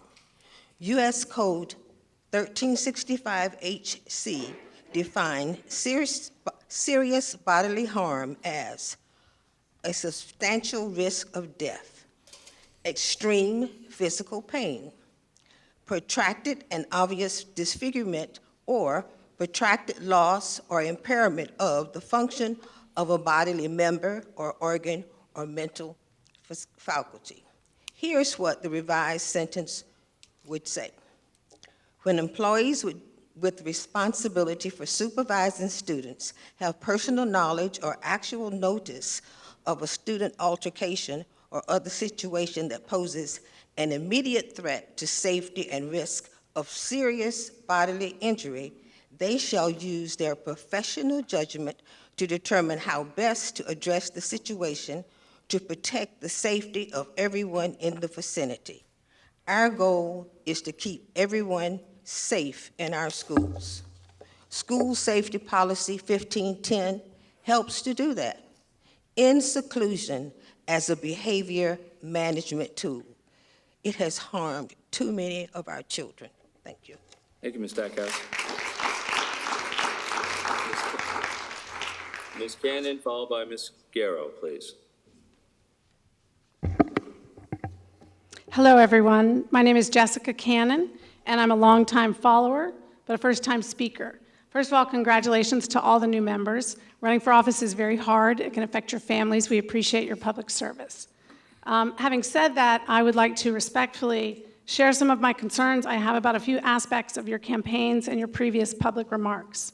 I'm going to put on multiple hats. As the secretary of the board of directors of our local water utility, CFPUA, I know that hundreds of families have their water cut off every month because they can't afford to pay our bills. We're working on that. But kids are coming to school every day with no access to running water in their homes. Social emotional learning isn't a woke project. It is a critical tool so teachers can make sure these types of kids have a level playing field when they get to school. As a retired OBGYN doctor, I can tell you that structural racism is real, and it is in our healthcare system, and it kills women and babies every day. Structural racism means generational poverty, and teaching our children about this history isn't CRT and it isn't woke. It is a common sense way to make sure that we learn from and stop repeating the mistakes of the past. Finally, as a volunteer counselor for a national suicide prevention organization for gay and trans youth, almost every week I communicate with teens who are struggling with depression and suicidal thoughts. Often they are terrified to come out to their parents because it may mean getting kicked out of their home or other extreme punishment. Forcing teachers to out these children to their families before they are ready to do so could literally translate into more youth suicides. I am not exaggerating. I believe that all of you truly want the best for our kids and our schools. I am asking that you put down the anti-public school propaganda playbooks that you have been given. Teachers aren't groomers. Learning our true history doesn't hurt white children. Giving every kid a level playing field won't hurt our schools. It will give us the best test scores in the state. Thank you.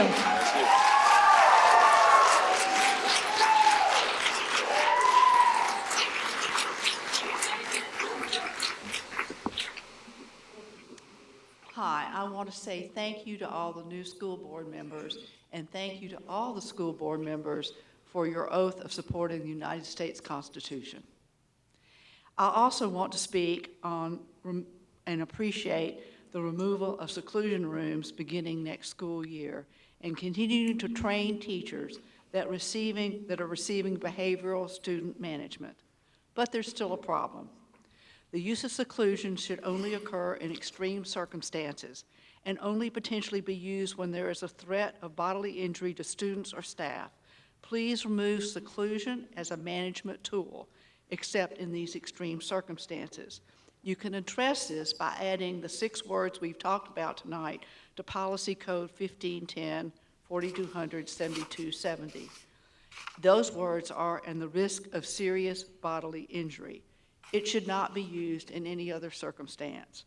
This takes care of why seclusion is used or should be used. It is very sad that a child get locked up without real supervision for circumstances that are normally beyond their control. Thank you. Thank you, ma'am. I understand that Mr. Cooper and Mr. Bellamy are not, Ms. Cooper and Mr. Bellamy are not here, so we'll go to Ms. Edelman, please. Ms. Edelman, followed by Mr. Brown and Mr. Isles, please. Good evening. My name is Ann Eidelman. I'm the co-chair of the League of Women Voters Lower Cape Fear Education Action Team. I or another member of our team have been observing school board meetings for over 6 years now. This evening, we welcome you, our newly elected school board members.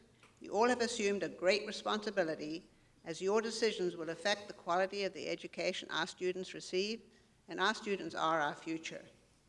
Our League of Women Voters team closely monitors education issues at the state and local levels, and one of our advocacy goals involves supporting students' social and emotional health. We supported Love Our Children and other advocacy groups last year in asking that the district implement alternatives to out-of-school suspensions for young children.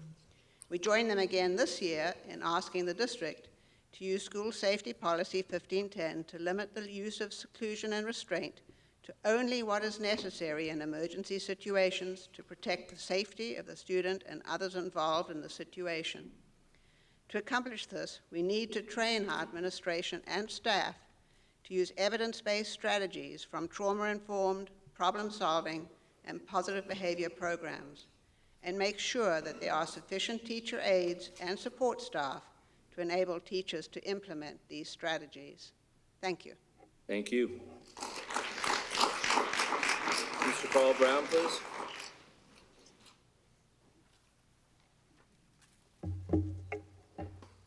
My name is Carl D. Brown. I was born here in Wilmington and a graduate of Williston Industrial High School in the class of 1953. Congratulations to all of you newly elected board members. I sincerely hope that this board will work as a team to create and maintain a culture for excellence for all students in education. A culture. That's what is needed for this system. I strongly believe that you should have a strong vision in your strategic plan, a strong vision, and follow it. And also have a timetable with goals so that you can establish and maintain whatever the strategic plan leads you to. Because currently, there don't seem to be any guideline in terms of where you're going and how you're going to get there. So I ask all of you board members to please work with each school to establish a strategic plan with goals and timetables. Let me also say that all the schools that are failing, you need goals, timetables to bring those kids up to where they should be and provide the necessary resources to get them there. Because after all, they are our future. And they desperately need all of you to work together as a unified team to get them there. Recently, I attended Williston Middle School to a conference. I was appalled at the way that school looked. Ceiling lights were out, bulbs were burned out, and there appeared to be no interest in correcting those deficiencies. Please mandate your facilities people to go in and take care of that school as well as audit all the other remaining schools to make sure that the facility is applicable to learning. Because after Mr. all, Brown, your time is up. Thank health you. could be involved. Thank Thank you, you sir. so much. Thank you.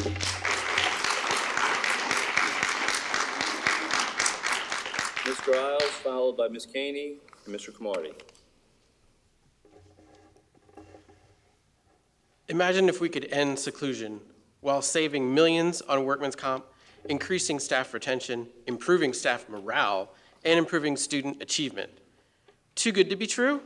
After all, the narrative from the district is that we must use seclusion. This narrative is false. Ukiru is a seclusion and restraint-free crisis management program that does all of that, and they have almost 2 decades of proven results. Last month, Ms. Isles sent an email to the board, Dr. Faust, and Ms. Varnum, begging them to look at the UKIRA program and to specifically empower the staff at Forest Hills Elementary. She talks with staff and knows they are afraid and unprepared. She also knows they don't want to seclude young children, which is why safety and teacher empowerment has been the foundation of her advocacy. Unfortunately, our board and district have failed to support staff as confirmed by the recent Teacher Working Conditions Survey. For over 6 months, Ms. Isles has requested that we hear a presentation outlining how staff will be supported. We're still waiting. When are we going to see that plan? Our district uses what-if scenarios to defend seclusion, such as, what if a kid has a weapon? Except New Hanover County Schools stated there are no records from the past 5 school years that show seclusion was used for possession of a weapon. This year alone, children aged 10 and under have been secluded 44 times in our district, averaging 1 seclusion each school day. And last month, the board voted to end the use of seclusion rooms, but continue using seclusion, only making the policy more dangerous for students and staff. If staff are not supported, that is not the fault of advocates. Refusing to support staff is not an excuse to continue the use of seclusion. Thank you. Thank you, sir. Ms. Caney, followed by Mr. Cromartie, followed by Ms. Posey, please. I first want to thank Judy Justice for your leadership and advocacy for staff, students, and families over the last 4 years. Sorry. You have represented us with integrity, truth, and transparency and accountability that you promised when campaigning. It's been an honor and a privilege to stand beside you, and this community has committed a great disservice to children who have failed to secure your second term. While Nelson and Adams failed to protect students and attacked you at every turn, you've never wavered from your values and have fought both parties when necessary in the best interest of children, showing loyalty to children, not party affiliation. In 25 years of advocacy, I've never been more proud of a board member in Judy, never more disappointed in Nelson and Adams, and never more worried than I am right now. As an activist, I lack faith in both parties. Neither represents the kids I advocate for, and I'll continue to hold both accountable. Each new board member ran on the claim that they welcome parent involvement, but some current members, superintendent, and even senior staff have already found ways to silence us through false accusations and charges, and even trespassing. Will you continue that trend? Many claim to support student voice, yet for the second month since the policy passed, student voice was omitted from the agenda. In addition, students are in school when you open the link for call to audience and unable to sign up to speak using that platform, an act of tokenism, perhaps. There's a lack of communication and safety concerns in our schools, from lockdowns and threats of violence to bullying and discrimination. These are real. Will you do your job and protect and provide quality education to all students, or just a select few? It sounds nice to say you'll protect the victims of sexual assault, yet we've seen the previous two boards fail to do this. Will you continue to allow endless court battles, re-traumatizing victims, or will you finally bring about justice to those who protect pedophiles, no matter what the cost? I sincerely hope we catch a glimpse of true leadership again, with allegiance to our children and not a party. Gratitude and respect to Judy, good riddance to Nelson and Adams, and to the rest, we are watching to see what your next move is. Thank you. Thank you. Mr. Cromartie, followed by Ms. Posey, followed by Mr. Carter.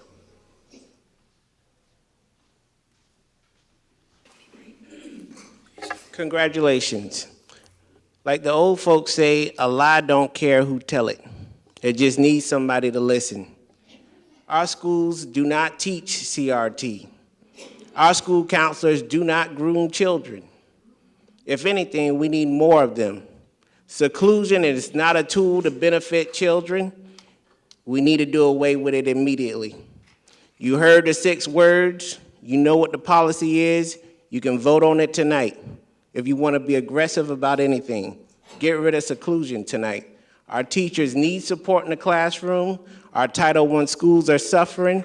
They need everybody on this board to work together as a team and be cohesive, to be slow to talk and quick to understand. But the plans that I hear here tonight, they are rumors right now, but they're not good rumors. Our kids need everybody here to work together. Our teachers need you to work together. Teaching true American history does not make race relations worse. Ignoring them makes things worse. We need to know what we did in order to not repeat them again. Having equity, diversity, and inclusion does not harm people. It doesn't. We need it.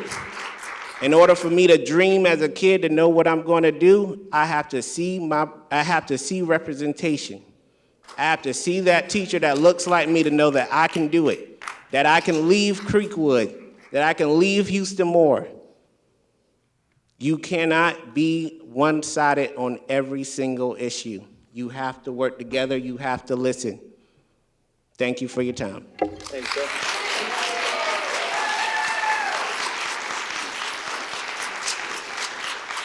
Ms. Posey, followed by Mr. Carter, and then Jamie Pond.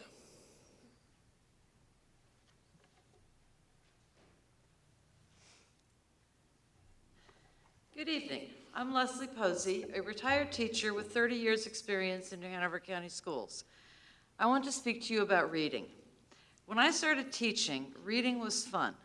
Kids were allowed to read based on their interests as well as material in the curriculum. Reading levels were assessed by trained educators, not government committees. Then came No Child Left Behind. Its intentions were good, but its implementation was awful. Someone else decided what a 3rd grader should be able to read. More and more classroom time had to be allotted to teaching kids how to fill out bubble sheets. Reading material in class was progressively moved farther and farther from kids' interests and more to short readings with lots of practice questions. Reading wasn't fun anymore. Now we have large numbers of kids and adults who hate to read. As a simple way to think about testing, I'd like to leave you with this. First, they said they needed data about the children to find out what they're learning.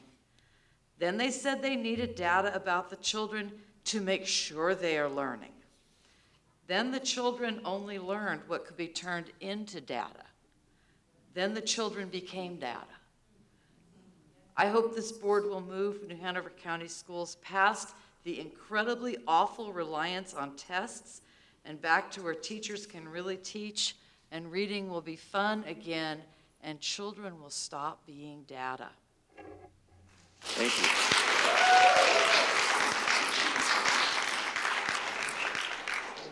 Mr. Carter, followed by Jamie Pond and April Farr. Thank you for allowing me this time to speak to you. I'm a former educator and the father of 2 children currently in the New Hanover County Schools. During your recent campaigns, you complained about the disorganization of meetings and the length of them, and you've even openly blamed former board members. To remedy this problem, I'd suggest you get a copy of Robert's Rules of Order and keep them at your desks. I'd also suggest you would elect among you a parliamentarian to be sure that the rules are followed. Secondly, you seem to be concerned with parental rights. I assure you that in my 25 years of my residency in New Hanover County, over those years I've had 6 students in this system. I have never been denied the right to enter a school, to volunteer at a school, I've never been denied the right to see classrooms in action that you claim are somehow secretive. I have served on school improvement councils, served as a watchdog, a mentor. I've even been an EOG proctor. Your insinuation that parents don't have rights is incorrect, and to me, nothing more than a wedge for agitating a base of supporters. My final request is that when you address faculty, staff, and volunteers in the schools, you need a policy of politeness and respect. After a career of over 32 years, I know for a fact teaching's difficult, and it's made even harder when savaged by the words of irresponsible board members who lack empathy with the blood and guts of this school system. Thank you. Ms. Pond, followed by Ms. Farr, and then Mr. Sutton. Good evening, school board. My name is Jamie Pond.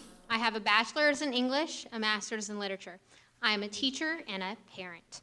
Tonight I'm going to speak about freedom of speech as it relates to banning books. Last year, my daughter participated in her school's Battle of the Books, and one of the books she read was Ban This Book by Alan Gratz. She loved this book so much, she bought a copy with her own money, and for the next several days, we read it together. The moral of the story was, on what basis do we ban books? It's all based on perspective and individuals' own interpretation of what's, quote, appropriate. As a lover of books and a teacher, I want to encourage you to refrain from banning books. Books encourage individuals to think critically about the world around them. They also help people develop empathy and understanding of those who are different. In addition, if kids feel different themselves, it gives them an opportunity to feel like they belong. Books are essential tools that help readers understand the world around us and on complex terms. Books are complicated. They have several layers. Books challenge us to think differently about the world around us. They challenge us to think differently from each other. With all of this in mind, books are so very glorious in all that they do. I am fortunate to have a daughter who loves to read.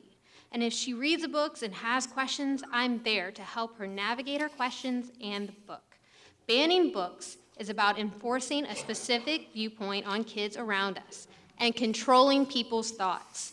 They are telling them, you should not read X. You should not think differently. You should not think critically. In our divisive world today, people need the opportunity to think critically and differently, and books provide this opportunity. As such, we should not be banning books, and thank you for upholding the First Amendment and your time.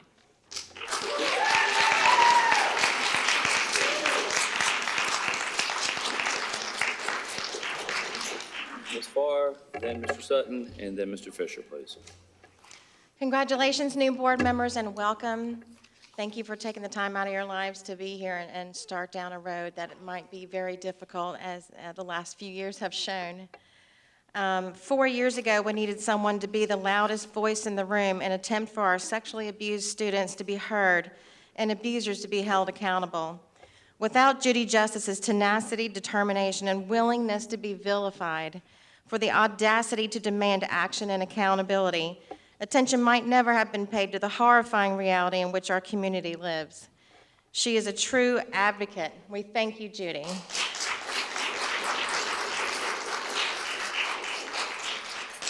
My hope is that the new board members dare to represent our students and our teachers as selflessly as she has, even when it costs you personally. We need you to work together for these purposes.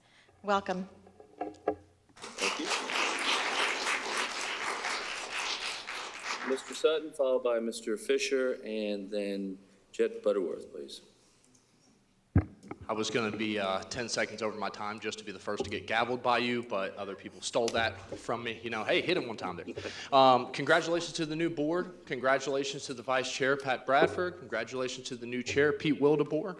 Hopefully under your leadership, we will have a board that is transparent, holds people accountable, and strives for true fiscal conservancy that pushes funding back into our classrooms instead of central office and middle management positions. Each of you pushed for these common goals during election, and I feel the community as a whole would support and embrace this board if y'all push to follow through with these promises. I ask our new board members to please do me one favor: protect the meek. Protect those who have no voice.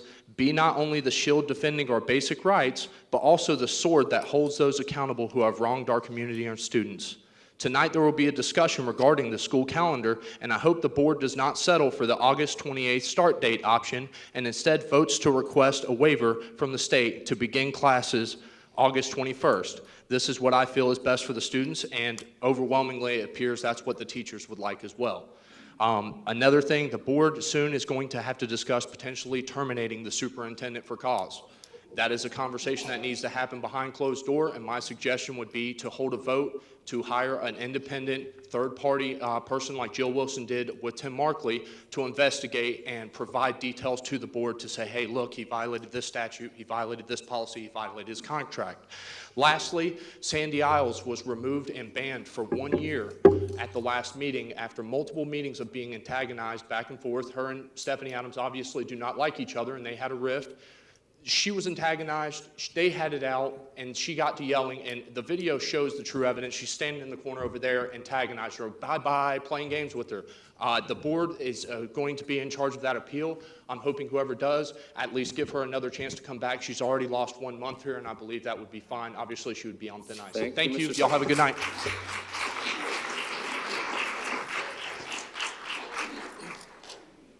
Mr. Fisher, followed by Jet Butterworth. Good evening. I'd like to first congratulate the new board members. This race was very important, and it demonstrates the mindset of the population.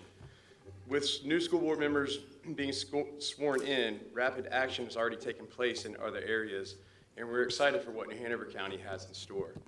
Over the past couple of years, a huge part of the population have truly been awakened to issues far and wide, and the swamp is being drained, starting with the most local level, where it matters most.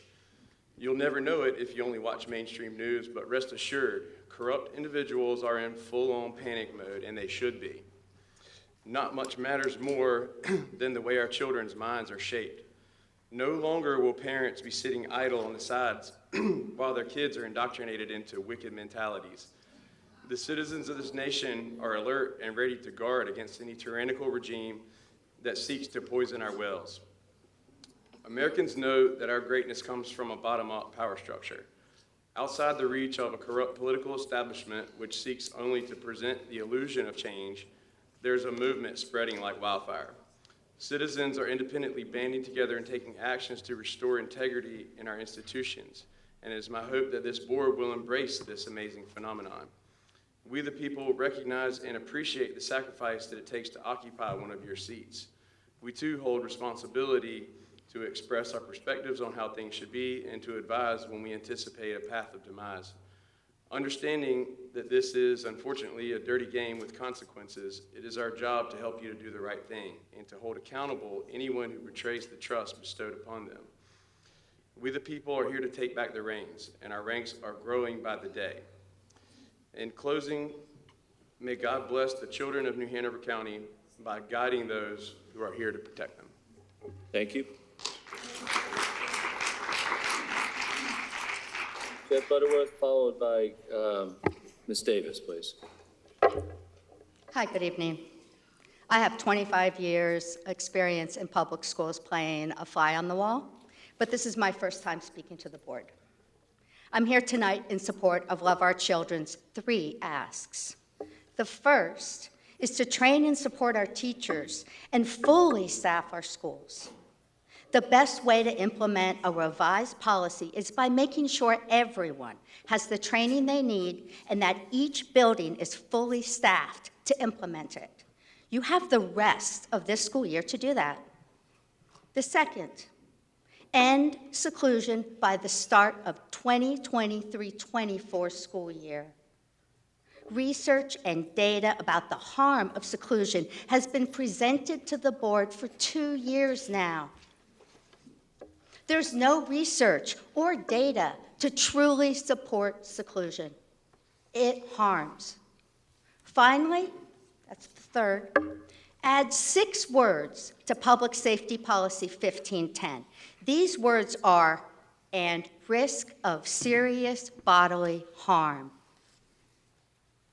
Secluding a child only makes sense in these rarest of circumstances involving the immediate threat and safety and risk of death, extreme physical pain, disfigurement, or impairment of the body.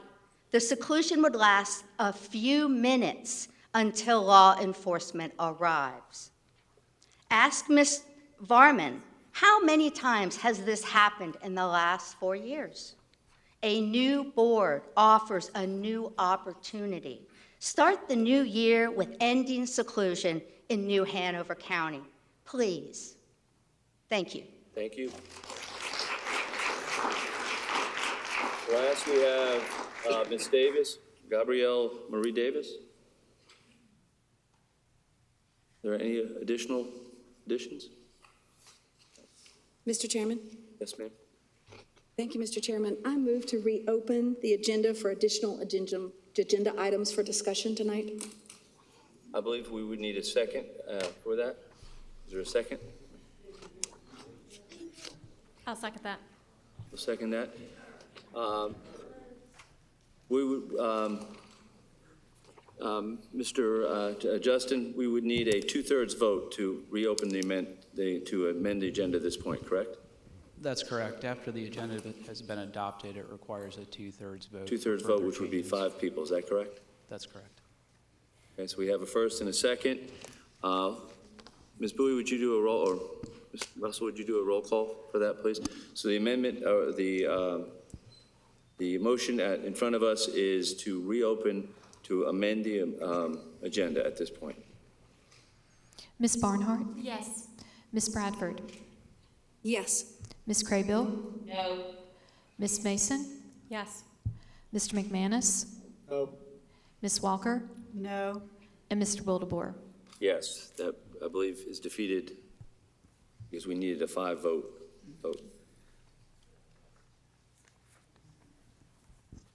So with that in mind, let us continue.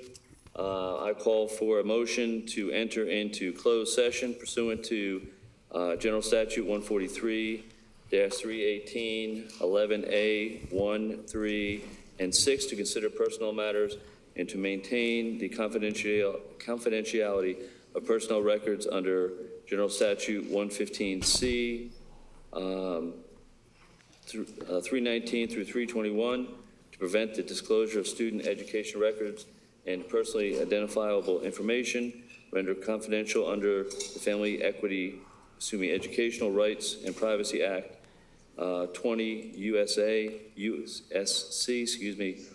1232G, and to consult with the board's attorney to preserve the attorney-client privilege including cases captured, John Doe 1 and 2 versus New Hanover County School Board of Education et al., and 20 CVS 1392 and Jane Doe 3 versus New Hanover County Board of Education et al., 21 CVS 4707. Do I have a motion? 1395. I'll make a motion. Motion? Okay, do we have a second? A second. Second, all in favor, say aye. Aye. Aye, we are in closed session.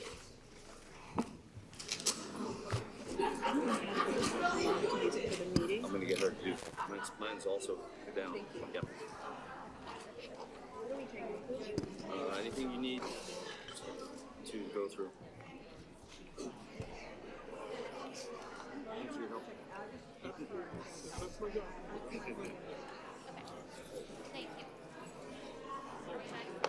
Thank you. How much of your junk do you carry, or do you just leave it? Well, since I've had flu. Yeah. I just want to log out. I'm still signed in here. I'm going to log out. Okay. This is my desktop. I need her to get it open for me anyway. Oh, yeah, because I think your emails are live now. You're live. Yeah, I just don't know how to use it yet. When you come next time, they should set up for you. So all you got to do is log in. Yeah, all you do is Control Alt Mine Delete. didn't work tonight. She had to help me. And then you'll put your username in, Pat.Radford. Is there a break between now and the closed session? Yeah. NHCS. Pat.Radford. She don't have to put NHCS because she's already on the server.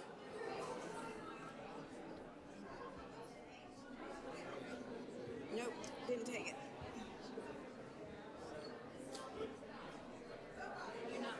You gotta click OK first. Oops. I had it a minute ago. Okay. I'm just so not used to PCs, and I have a trackpad, and so, okay, so I'm in. And this password is which one? The first one I created? Yes, the first one that you created to log into the computer.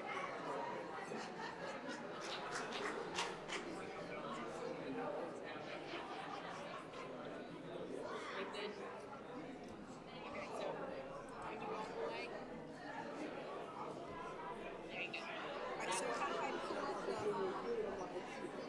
pull up the agenda? Okay, so I will show you. It's going to take a couple of minutes for this to pop up, and I'll show you when you come back. Yes, ma'am. You got it. Bye. You're not allowed to approach the dais, ma'am. Oh, bye. Thank you. I appreciate you staying so late.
Get my stuff.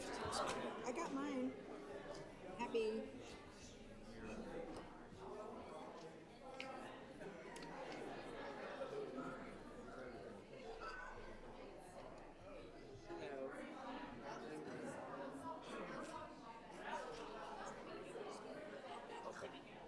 Okay, so we'll give you a couple minutes.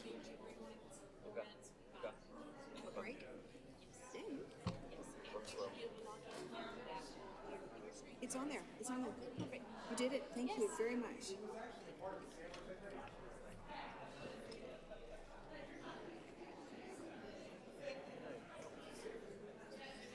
Lots of fun. Hmm? Lots of fun. Always busy.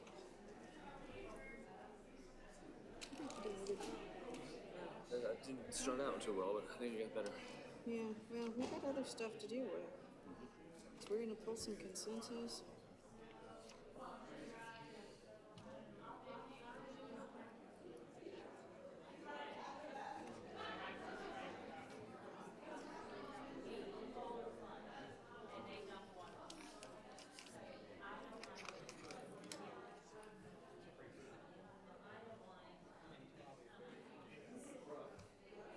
Pretty long password. Sorry? Pretty long password. The passwords they generate are amazing. I mean, they're like creative and stuff. You know?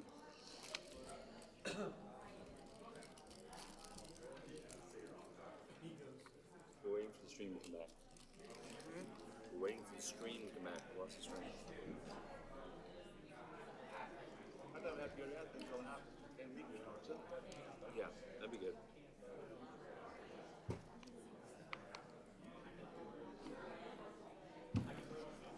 No better for you, the very one who told me. Yeah, probably.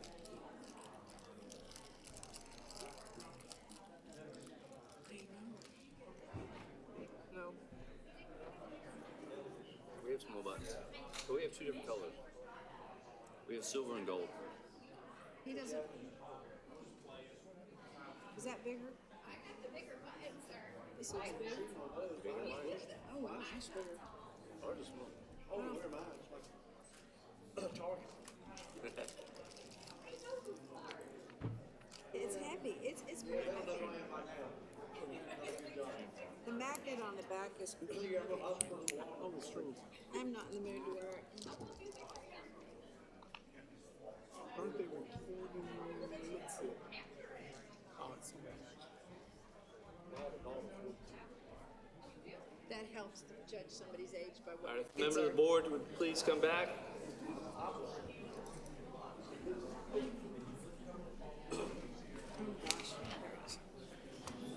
We good? Maybe?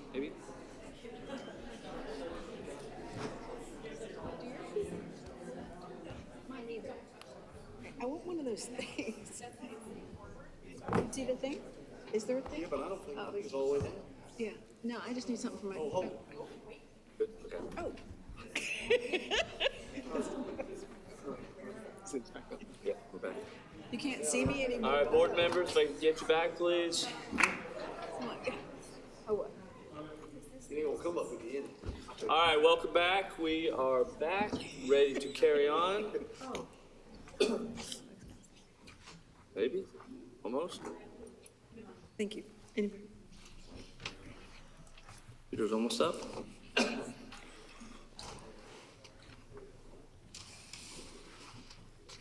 All right, we will continue on. Go. With our consensus items. Yes, we're at consensus items. Do we need anything pulled off there, or can we? I'll make a motion that we approve the consensus items. Yeah, we have a motion to approve the consensus items. Thank you, Ms. Craybill. Second. Second, Ms. Walker, thank you. Is there any discussion? Ms. Bradford? I would ask to pull 4 items off. 4 items off, okay. Would you like me to tell you what they are? Yes, you would, please. Letter C, the MOU, Western Carolina, and letter D, Career Coaches, MOU, Cape Fear Community College.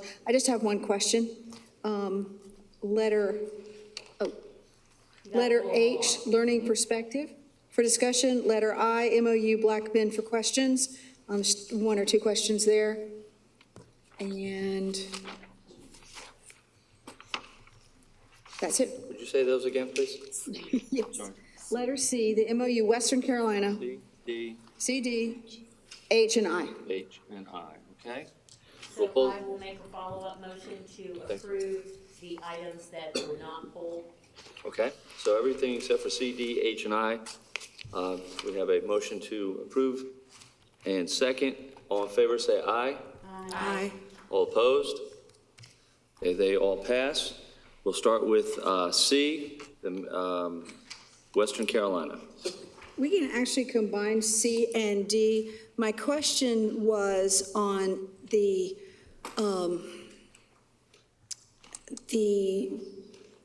universities looking at the sex offender registry only on an annual basis.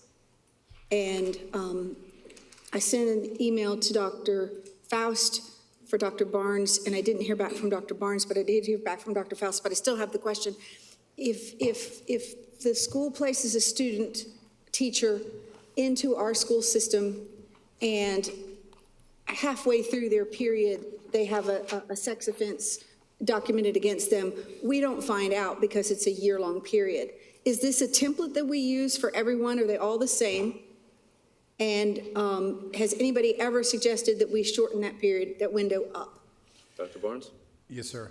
Yes, ma'am. We do use the standard template for all universities and have sort of modeled that after what most universities do. One of the things that we do is we connect very closely with the partners that we're working with. So we had an incident last year where something had happened with a student teacher. We found out about it the next day. It's usually a part of that communication that they will call us if anything happens with one of their students. And then we address it thereby through that way. Further questions on that? No, I'm good. Thank you. Okay. That was C and D, you said we put together? Yeah, those two, it was the same question on both, and it looked to me like it was a template. Letter H, the learning perspectives. Is that something that someone is going to explain? Because we were under contract to spend just right around $300,000 for the contract, and then they put in a change order for $700 and some thousand to take the total to just under $1 million. That's a pretty big deal. I'd like to understand why we're going to spend that money and what it's going to go to, please. Ms. Varnum? Yes. Can you hear me? Not really. Yeah, it doesn't sound, anyway, okay. So that question was posed earlier today as well, and Dr. Faust, I believe, sent a message back to the board. But the LPI contract, Learning Perspectives contract, was initially written for $200,000 and some change. I don't have this one right here. I have the reason. So in the, there we go. And it was only written with that dollar amount because all of our federal funds had not dropped and had not been released to us. So we knew we were going to be spending more in that contract, but we didn't commit until the rest of our federal funds were released to us. In the past, so last year, our contract with Learning Perspectives was more than $800,000. And so we knew, especially post-COVID, that we would have a greater need. We just weren't sure exactly how much. So it has actually gone up from $828,000 to $999,000. So not from $200 and some thousand to $999,000. And specifically, those services are for para-educators that are specifically trained to work with our students with significant behavioral and emotional disabilities within our population of students with disabilities. So the increase from the 8 to the 998 gets us what? Is that just cost of living?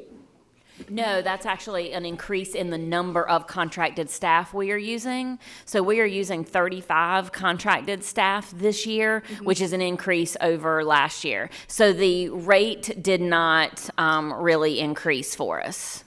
Okay, thank you. Okay. And finally, I?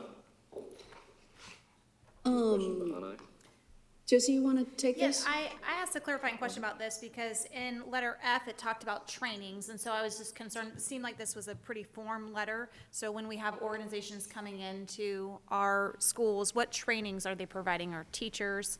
And kind of the feedback has been given that that's kind of a more generalized form. That might be a meeting with the staff, an update of what's going on, not necessarily a training per se. I know how much our staff is going through, and to add on different trainings that they have to sit through and undergo with an outside organization, it just concerned me, so I just. So what letter are, so we. Where we're talking about I? And then if you look in.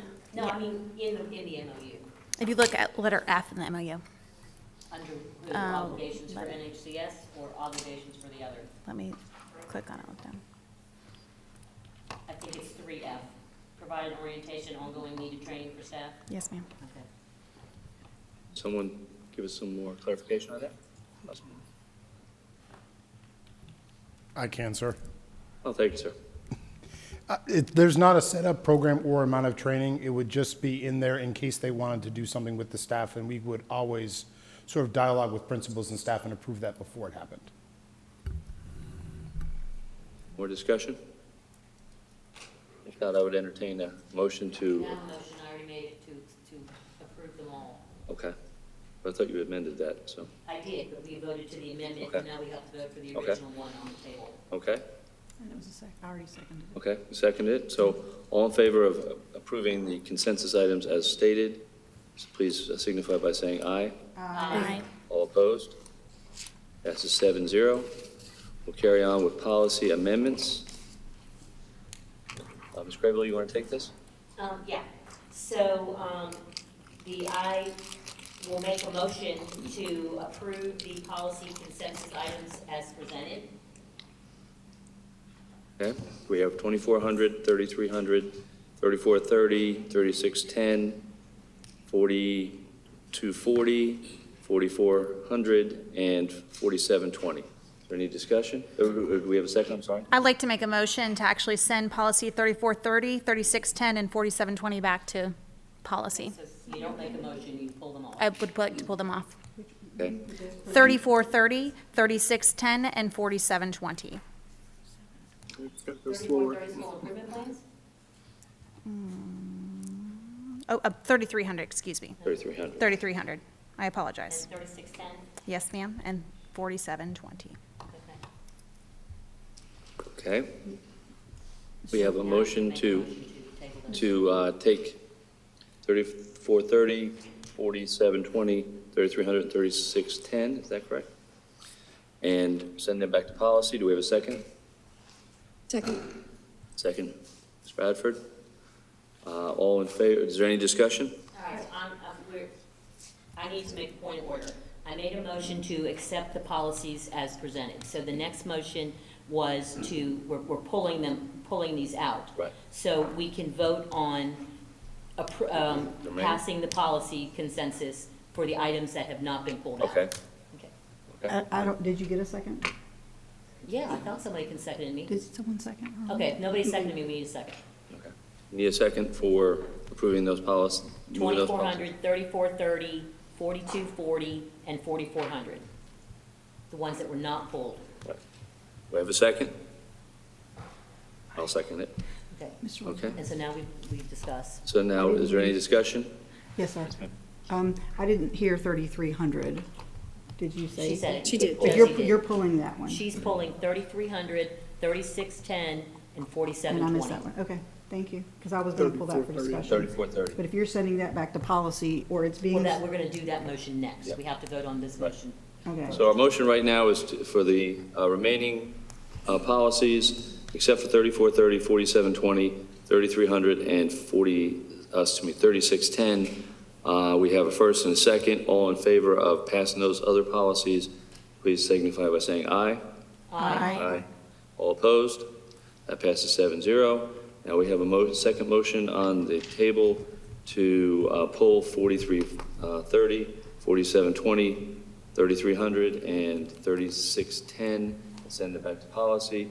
We have a first and a second on that. 3430 was not on that list. Not on that? It was, she misspoke. Okay. Okay, that's what I was messing Okay. with. It's 3,300, not 3,430. Okay, so we have those. Is there any discussion about that? Looking over the language, I found that some inconsistencies referencing NCDPI, and I'd like to streamline that process in one of the policies. Also, there's been a lot of concern with surveying of our students, and so I'd like to have further discussion. And I know if we continue this discussion here on the dais, we're going to be here much longer than what we want for the 5-minute time. So with respect to everybody's time, I believe that we can open it to discussion and have greater detailed and greater conversation in policy. Okay, thank you. Ms. Walker? I agree with that, but either way, when it comes here, we will be having discussion anyway. I take your point, because we don't want to be here very late. I feel like 3,300, if you're sending it back to policy, I mean, it's going to get back to us eventually, and we're going to have discussion. Since we don't know who's going to be on policy committee yet, I guess if we are interested in those policies, then we will attend the meeting, correct? Does that sound? There's not a scheduled policy meeting until January. Oh, I thought you said there was. Well, the one next week, we're not going to be here. Okay, thank you. So, and I'm sorry, I missed one. So we are discussing 4720, 3300, 3610, and That's all. that's it. Okay, those three. Okay. I had just added an extra one. So we do have a motion, and do we have a second? Do we have a second to put them back in policy? I will second. You'll I thought second Pat did, but I'll Oh, second yeah, it. I'm sorry. Yes, Ms. Bradford Yeah. did.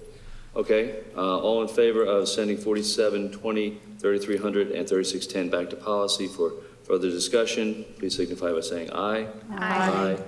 All opposed? Passes 7-0. Policy for second reading, we'll carry on quickly to A. Mr. Willibor? Yes, ma'am. I'm sorry, Ms. Craig.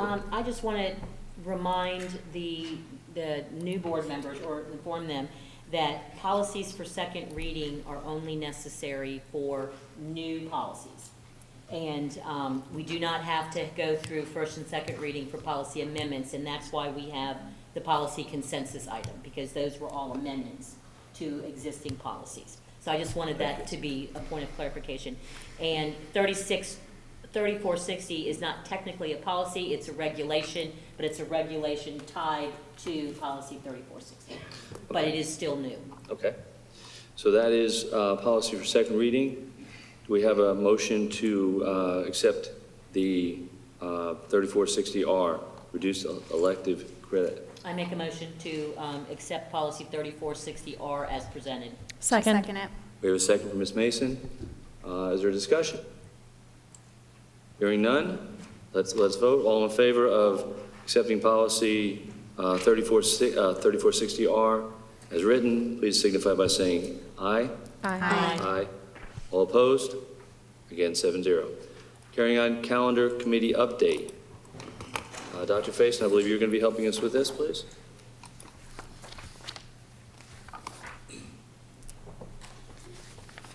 Hello. So, the calendar committee was charged to bring the board 2 calendars. The committee met, and during that time, the committee selected, there were 3 calendars, but the committee selected 2 calendars to bring to the board. That is Draft A and Draft B. Draft A is the traditional calendar. Draft B is a calendar that defies school calendar law. Both calendars have the instructional amount of hours of 1050. There is a 3-day difference in the semester for calendar A, and for calendar B, there is a 9-day difference. School would start for students on the 14th. Again, this does not match calendar law. And school would end for students on the 24th. This is what the committee asked that I bring to the board. As the board has reminded me, I am just facilitating the committee. So the committee asked questions, realized that they would be asking the board to defy calendar law, but insisted that these were the 2 calendars that I bring to the board. So I need for us to vote and approve a calendar, because right now we're at a standstill for our other calendars and our school calendar. Right now, we do not have a calendar for 23-24. It's the will of the board. Ms. Craybill? I just wanted to point out also that not for calendar draft B, we are non-compliant not only for the day that we start, but for the number of consecutive days that teachers must have off. In draft A, where there are 44 days from the last teacher workday until the last teacher workday of 2022-2023 to the new calendar 23-24. And in draft B, there are only 38 days, and 42 is the required from last day that a teacher is expected to report to the first day a teacher is expected to report. So we have two different discrepancies in the calendar. I have not seen that law, but I'm trying to understand what you're saying. I haven't seen, that's not a law that I have seen, Jason, but I guess my question is, are you saying? Yeah, it's right here. Okay, so my question that you're saying, teacher's last day would be the 31st or the 4th? So. On the 2022 calendar, our last day of the teachers are expected to report is June the 14th. That is an undesignated workday. Okay. And then the first day that they are expected to report in draft A is the 17th of August. Mm-hmm. And the first day they are expected to report in draft B is the 9th of August. Okay. And that is not just for year-round? Now this, because I knew year-round had that law. Mr. Weber, if you would speak to that, please. Right, so the calendar law requires 42 consecutive days when teachers are not required to report, and it's not specific to year-round schools. Thank you, Mr. Weber. Mr. Walker? Yeah, I know, it's getting late. I know we were I know I insisted on a couple calendars. I know there were 3 calendars. I feel like we have, I'm sorry, for clarification, Ms. Grable, was the B one that was out or the A one that was out? A, 44 days, we're in Okay. compliance. B, we're out by 4 days. Okay, so I really don't want to be forced to vote on one I feel since the law also states we don't have to get a calendar to the state until April. I'm not saying put it off completely till April, but and since graduation dates have already been announced, and either way, in either of these calendars, graduation dates fall beyond the date. I just think that we need to maybe look at all of the calendar committee that I watch basically, and the way the community feels is that they want to end by December. And I feel only one of these calendars currently meet that, and that's probably why the committee wanted to send this one forward. But there was a third choice that The committee did not want to present the board a third choice. They did not? No. Okay, well, I know asked they to wanted. bring all 3 calendars, and the committee insisted to bring these 2. Right, well, I know what the desire was last year, and what the desire is this year is that we align the calendars with the community colleges for the dual enrolled kids, and that is super important. And it's not just because we want to defy law. I think it's because we know that's important. I don't know what the kids are going to do this year, and it worries me. And I don't want us to make that same mistake. So I'm hoping, as far as, I call it a mistake because I feel like the community is desperate for the calendars to align with those dual enrolled kids. And it's going to be a problem for them, and I don't want that to do that again. So if we have to send the calendar back, or if we have to have further discussion, maybe look at some more ideas, or maybe even bring that one back, whatever we have to do that's going to help the students, I'm in favor of that. I don't know how this board feels about it, but. Chair recognizes Ms. Barnhill. Thank you, Mr. Chairman. I would like to throw out there, when I was researching this, it makes me very uncomfortable that, one, even though we put 3,300 back in policy, the calendar committee submitted a calendar draft B that violates our own policy. So if you look at the old policy for 3,300, it indeed violates that. So they presented us an option that went against our own policy, first thing. Second thing is there is an exception for a waiver rule. Now, it is highly unlikely that we will get that exception, but it is the pathway in which we can actually obey the law and still get the calendar that the calendar committee has selected coming forth.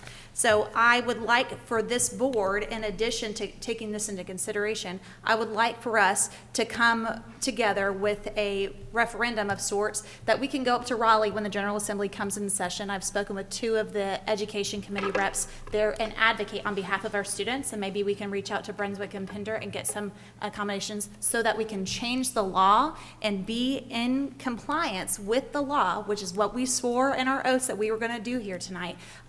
Because I think our kids and our staff are worth fighting for, and I want to do that through the right channels. So that's my discussion. Ms. Mason? I certainly agree with her. Do you want to consider the calendar committee meeting again before you go, or before we put something together? I open feedback, and I would gladly represent them because that's who we are representing as elected officials, and I welcome anybody else who wants to come with me. I'm all about the setup. So you're going to do all the work? Sure, I'd be glad to. I'll go with her. Ms. Mason, sorry? I agree with Josie. I think that we got resounding votes, people that reached out to us, kids, staff, parents, that really want Plan B. Plan B? Nope. Yeah. Calendar B. Sorry. Wrong word. So I want to accommodate that, but again, we want to make sure that we're following the law. So if we can get a waiver, because we are a town that does suffer through hurricanes.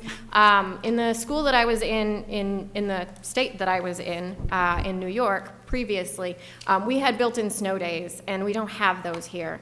And so, obviously, we don't have those here. We don't have hurricane days either. And so I think that if we can submit a waiver because of the hurricanes that we have had, the natural disasters we have had, that could be a promising way for us to be able to vote yes for this calendar B and not be breaking. When you look at the calendar waiver, law. because I actually pulled the waiver today, to fill the waiver form out, you have to have in the 10-year span 4 years where you miss 8 days. We only have Florence. So I don't know how we would even complete the waiver. That would be a challenge for us because that is part of the application process. We do not have that. I mean, Jason, unless you know something different. I had heard it was 10 years, but. It's a 10-year span, and in that has to 10 years, you have to have 4 years where you miss 8 days in that 10-year span.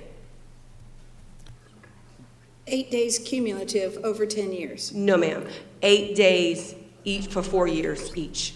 So 24 days. 24 days Mr. Weber? in 10 years for weather. Mr. Weber? Right, I'd be happy to provide clarification on that. So the calendar law does allow for a waiver process, and it gives the State Board of Education the authority to grant a waiver for a good cause. And the statute defines good cause very narrowly to mean, and I'll just read it for you, that schools in any school district in a county have been closed 8 days per year during any 4 of the last 10 years because of severe weather, energy shortages, power failures, or other emergency situations. My understanding of the process that Dr. Faison is describing with NCDPI is that they really only approve weather-related waivers. And again, it's 8 days, 4 out of the last 10 years. And I'd like to explore the waiver, the exception. I thought I had read, Mr. Weber, something about an exception, and it did apply to weather. And, you know, we've been overwhelmed with parents and teachers asking to go with B.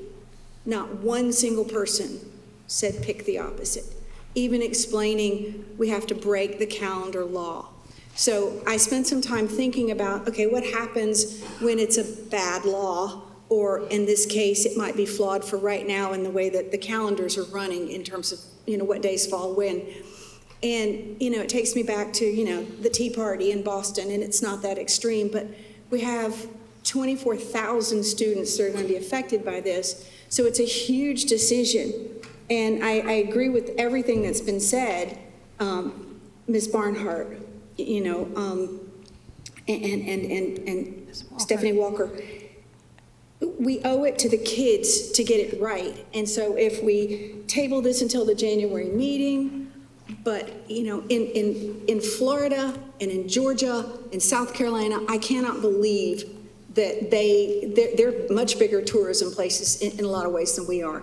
And I can't believe that, I remember when this law was written, and it sounded good at the time, but now it's causing this problem. So we need to take that to the legislature and say, hey, can we get an exception? Can we get a waiver for weather? What can we do? And work with them before we adopt something that hurts all of our students. It's just where I am tonight. I'm not ready to vote. Yeah, I just want to make a statement that 24,000 kids are not affected by this calendar. It's really only our 8,900 high school students. And because elementary and middle school students, it doesn't matter when we break because they just continue on. So this policy really is affecting high school students only. And so I just wanted to point that part out as well. Mr. Chairman. And it is in the General Assembly, it is going to be discussed in their long session about student-focused versus economy-focused calendars. And so it is best, students would like to be out. I like that calendar as well, but am not willing to break the law and to try and write a waiver that is also not really what's happening in our county. Chair recognizes Ms. Walker. Thank you very much. So I've done a lot of research on this, especially because of last year, and then what happened to us when we came up to the school year and people were like, what are our high school kids going to do? And that was very legitimate concern. I agree with Ms. Bradford. This law has been on the books since 2004, but it does not accommodate the fact that we have a lot of high school students now that are taking dual enroll classes. So we absolutely have a large number doing that, and we have to keep that in mind. Also, we know there are other counties that aren't defying law that are still managing to get calendars, Pender being one of them. There are probably about 10 that I know of that's the whole conundrum with the uneven semesters, and that is what we were trying to avoid. I talked to my daughter, who used to be a high school student, graduating in 2017. She said it was like that when she went there, the uneven semesters. So they make it work. Teachers let you know. They let you know that, okay, next semester is going to be a little bit longer than this semester, but they adjust for it because they want to, one, accommodate them as far as their dual enrollment, but also finishing exams by December. So if we can send it back and we can look at more calendars, maybe look at some other examples of what the other districts are doing, we might come up with something better. It won't defy law. Ms. Bradford? I don't want to break the law, but all over this state, 100+ counties, a portion of them are breaking the law this week. I know that for a fact in terms of talking to school board members, school board chairs in other counties. And they're putting their kids first. And so we're in this conundrum. And I just think that we just need to postpone this till the next meeting, and we need more input. We need more input to be able to make the best decision. I had emails from parents who don't have high school students begging me to choose B. So with all respect to it's only the high school students, I disagree based on the volume of requests I got from parents begging, please go with B. The other thing I want to add is I know I've been openly critical of the board making a decision and then backtracking on their decision. And so, Dr. Faison, I want to ask you, have we entertained the idea of surveying our families here in New Hanover County to see if it's an overwhelming majority or just loud voices in the room? I actually, and Mr. McMahon will echo this, I actually presented that to the calendar committee to actually put up both of these calendars, even all three of them, because we actually have 3 calendars. The committee did not want to do that as well. The committee wanted to bring you these 2 calendars. So we did entertain that. I just want to remind you guys, I am just the facilitator of the process. And I was reminded that, so I facilitate it. And this is what the calendar committee asked me to bring to you. So I will do whatever the board would like me to do, but the calendar committee did not want to entertain that, Ms. Barnhart. Okay, Ms. Grable, would you take it home, please? Yes, the other point that I was looking at my notes and I forgot to make is that, again, I like the draft B, but if we intentionally break the law, what message are we sending to our teachers to not do what their principals say?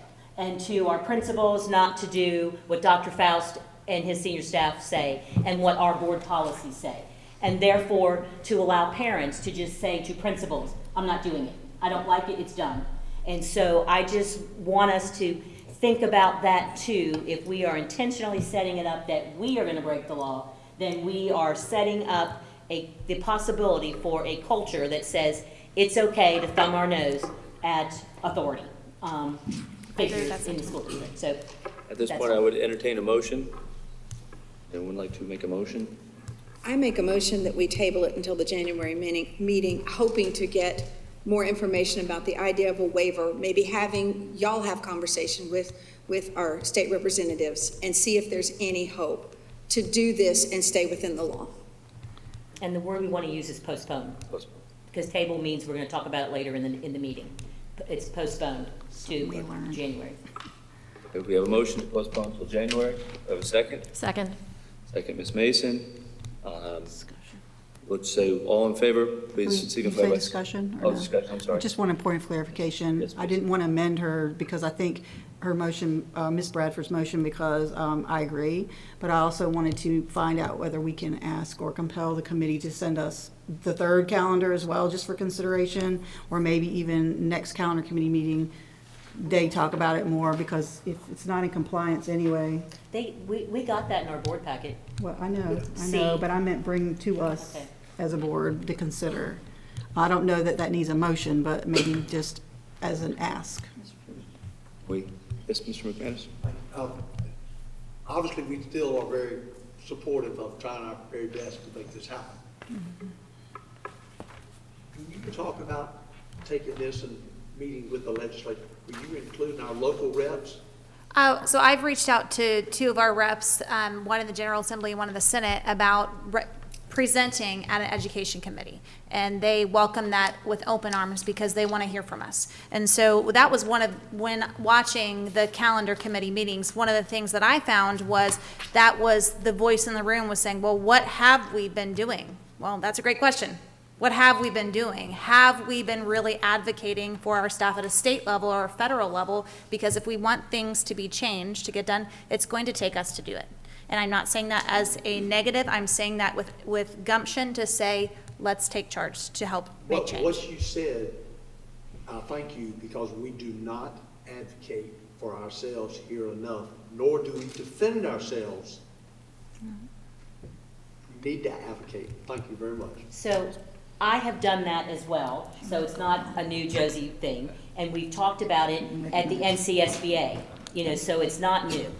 Please remember to wait. Yes, sorry. Gotta be recognized. Bradford? I have reached out to a state representative and a House representative, and the House representative said, wow, that sounds logical. We're here on the coast. There's got to be some exception.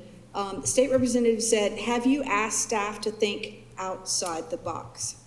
And I know you have, but that was the response. They have been very receptive, those who I've talked to. I did reach out to the Speaker of the House, and he has not yet responded to me. Well, we will, I can tell you that the committee has thought of hours outside of the box. Honestly, I think we looked at changing the semester for this one. We just could not figure it out because you do have the laws for teachers and the time. So if you increase the time, one time if you increase the time, you have your teachers getting out so early because they have to, well, the students are getting out way early and the teachers are still contracted to work. We could not figure it out as a calendar committee. There were people in the calendar committee who said, we need to take this to Raleigh. We need to do some things. So there was definitely that call. I would do whatever the board's pleasure. There is not another calendar committee scheduled. The calendar committee developed these calendars. They brought you this calendar. There's not another calendar committee scheduled.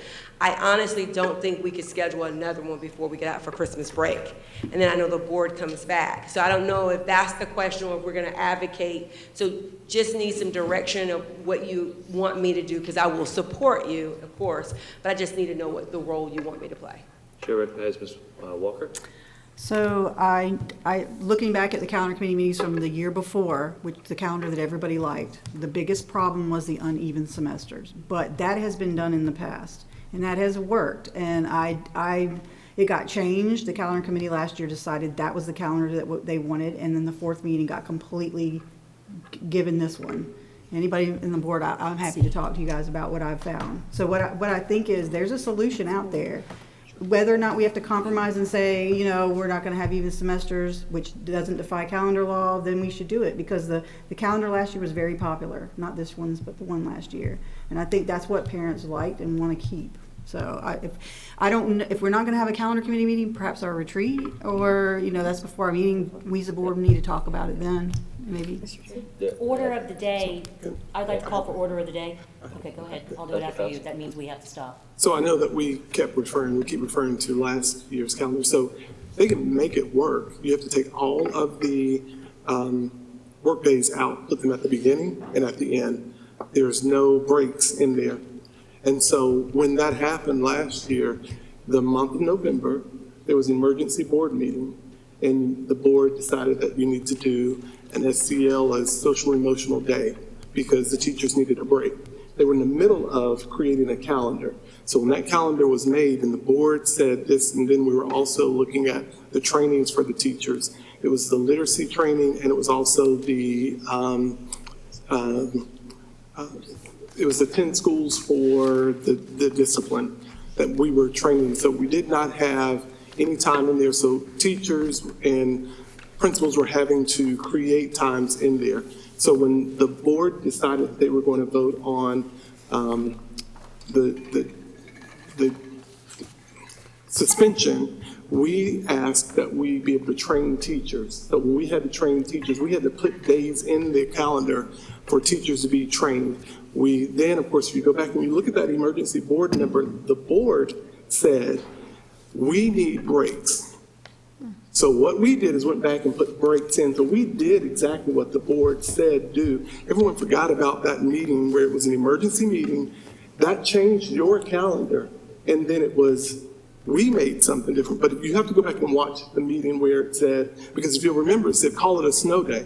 And I said, we can't call it a snow day because there's no snow. It says, call it a day. And I said, tell me we have to be able to pay teachers. And we explained that it's, you know, X amount of hundreds of thousands for one day for teachers and to run payroll. And so that's what happened to the calendar. But all you have to do is take out all of your days, put the 15 or however many at the beginning of the year, and put them at the end. There are no breaks for teachers. And that'll fix your calendar. Ms. Grable, did you just? Yeah, but you know what? I just noticed that what I was calling for was orders of the day, which means we have to follow the agenda, including time limits. No interruption, no debate, no amendment, no vote. But I am looking here that we didn't write 15 minutes on the agenda. I wrote that in, so I will retract that. Would you like to move the I would like to, well, we've already moved. I would like to move that we move on, Okay. call the question. All right, let's call the question. Okay. Is there any way I can amend that slightly? You Now can. that she's done that, can I? Can I? Well, you can amend it. Well, Whoever. She can amend her motion. So as I understand it, there's been a motion to postpone this item until January. There's been a second to that motion.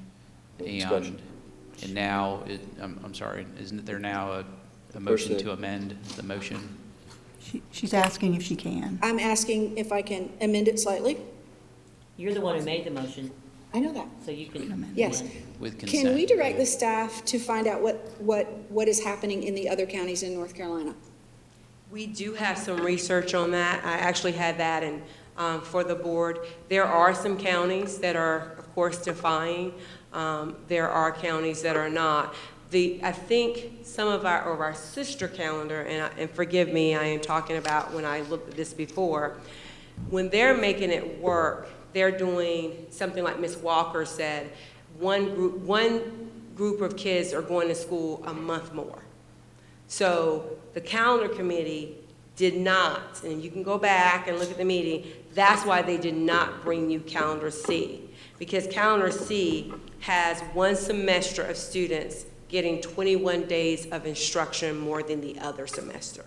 So that is what a few schools are doing. So you have a combination of schools that are doing that, and then you have a combination of schools that are just breaking the law.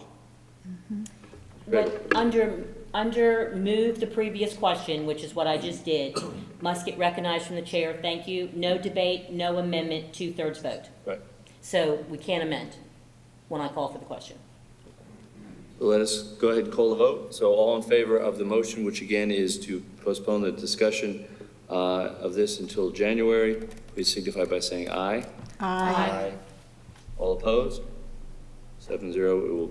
We'll talk Can I to you. just ask the chair to please, if I can know what my role and responsibility, you don't have to tell me now, I just want to make sure that I do what the board expects me to do for January. We are going to have a retreat, and we'll be inviting you to that All right. discussion. Thank you, sir. We'll carry on. All right. Back to you, I believe. Okay, it is. And so we, back in September, we approved our school improvement plan. But per state law, you have to, the low-performing school improvement plans are tentative. We have to post them for any feedback and add indicator B101, which basically says there's a school improvement team that works with these schools. We have done that, so I now am asking the board to approve our school improvement plans for our low-performing schools. I will also be of course, all of the school improvement plans, you can go on the school website and you can get the password, but I will be sending the board a generic password for you that you can just log in and see all of the school improvement plans. But now I'm asking you for approval of the school improvement plans. Please keep in mind that they are a living, breathing document. Schools are working in them constantly because it is dictating the innovation and the things that they're doing. Yes, sir. We got that in the pan, we got a little handout. Yes, sir. Did y'all? They did not, I couldn't give it to them yet, so I've got it ready to send to them tomorrow. It's a handout, and you can just get into all the documents, so you don't have to go in and out of schools. It'll let you have access to every school in the county. But right now, I need approval for the plans. Is there any discussion? Yes, Yeah, so how can we approve if the new board members haven't read them yet? They've read these ones. They've read these? Well, they were These on plans are being approved, these plans are being approved that they have B101 and that they have been posted for feedback. That's what I thought. You've already approved the plans. You're approving now that we've done that. We have not received any feedback, and the plans have the B101, because this is a state timeline. Okay. Then I make a motion that we approve school improvement plans for low-performing schools. We hear a second? Oh, second. Second? Yeah. Discussion? Yes. Patrick? Can you tell me, I looked at this on Thursday. Can you tell me why Holly Shelter Middle only has 6 action items and then some of the other schools have as many as 30? Because the schools actually have to have a certain amount of indicators. They have to have 4 indicators, and they can do the action. They build their own plan, so they would do that. I would actually have to look at Holly Shelter and tell you why I think they have that, but it is up to them to determine. You have some principals who say we're going to do all of this, and then you have some principals who say we're going to focus on these areas and make sure we do them with fidelity. So that's what I would assume. But it is up to them to have. They build these plans. So what happens next? They meet the plans. They meet the plans. The school improvement, the SIT team, they meet with the plans. This is for parents. And they actually review the indicators, and that's the things that they're saying they're doing.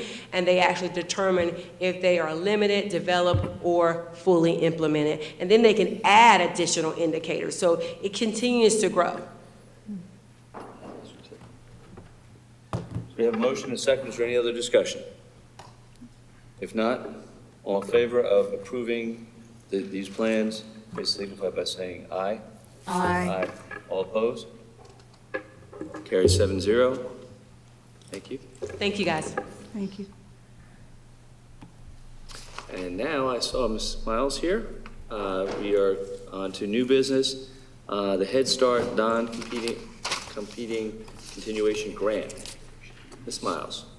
Good evening. Thank you, Mr. Wildebohr. I need to see that. So this is for starting May 1 for grant year 05 for our Head Start students, 3 and 4-year-olds, 260 students to be at Dorothy B. Johnson Pre-K Center. 2.2 million, 26,843 will be your PA 20, which is your training funds. And then, of course, our non-federal match. So grant year 05, not new. Go ahead, I'm sorry, we're done. Any Yeah, questions? I or just how I can- wanted to make sure that our new board knew why we were doing Head Start. So to give a little overview that we are the board of directors for Head Start. I didn't know if they. So approval you of guys this know that. approval of this grant would be to, as you guys, as the governing board, to take on the fiscal responsibility and the services for 260 students, 3 and 4-year-old qualifying for the Head Start federal program. Yes, ma'am. Thank you. Do we have a motion to approve the item A? I'll make a motion to approve item A. Thank you. Second. We have a second. We do have a second, Ms. Barnhart. All in favor, please signify by saying aye. Aye. All opposed? Carries 7-0. Ms. Miles. Thank you, sir.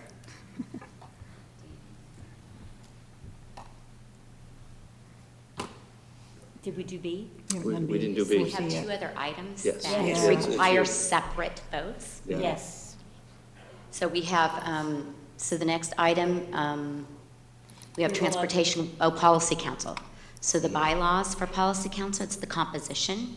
So policy council is within our Head Start program performance standards. So this is the composition of our parents and also our community members. So it's an annual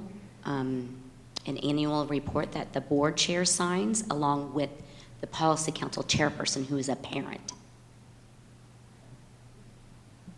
So I make a motion that we approve the Head Start Policy Council bylaws for the school year 2022-2023.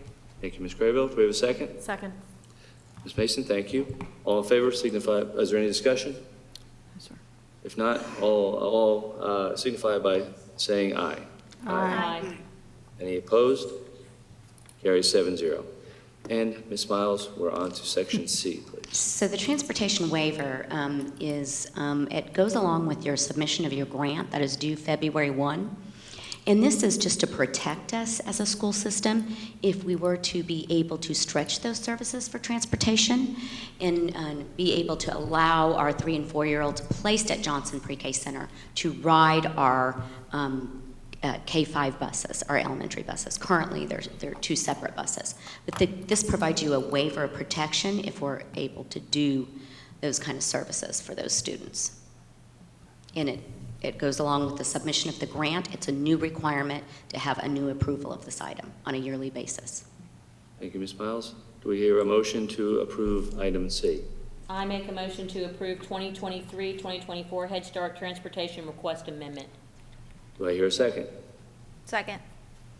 Barnhill? Is there any discussion? If not, all in favor, please signify by saying aye. Aye. Any opposed? Carries 7-0. Thank you, Ms. Miles. Thank you very much. Thank you. Carrying on with section 21. Information, I don't think there's anything under that, so we'll carry on to committee reports.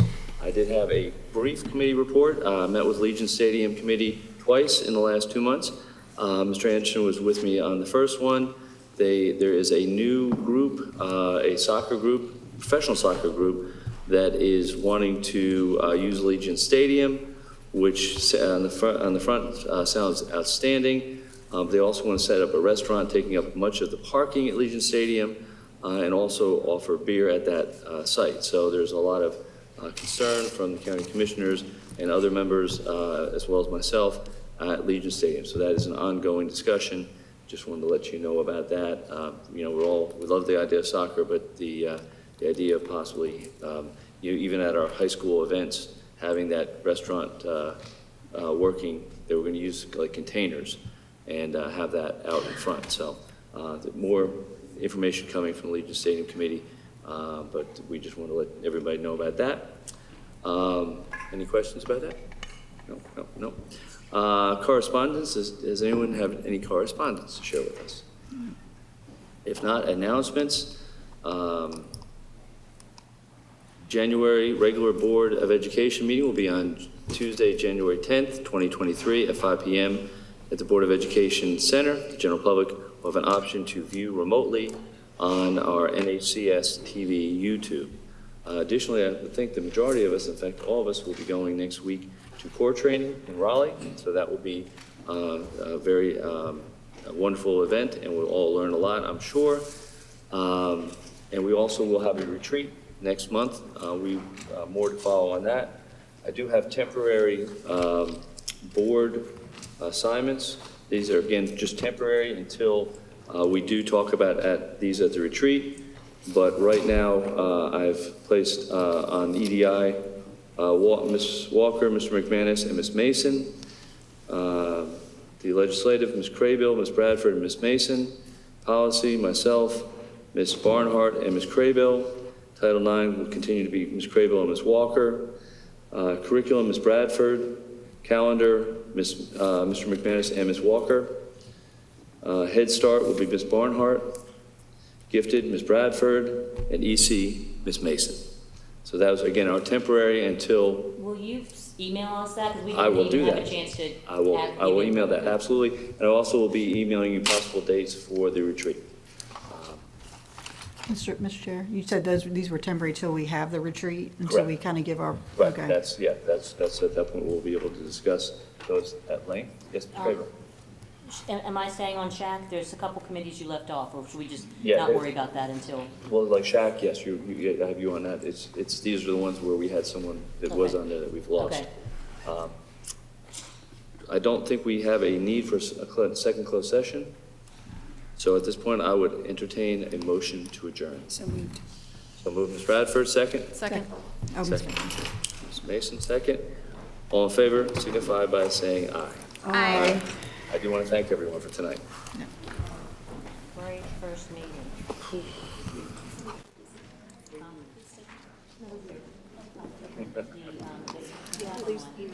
I will. Okay, I will. Absolutely, sure.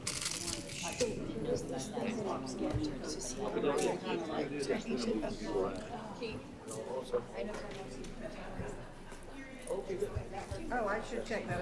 I think I checked as well. Yeah, just email them all. Okay, I'm gonna send that out too.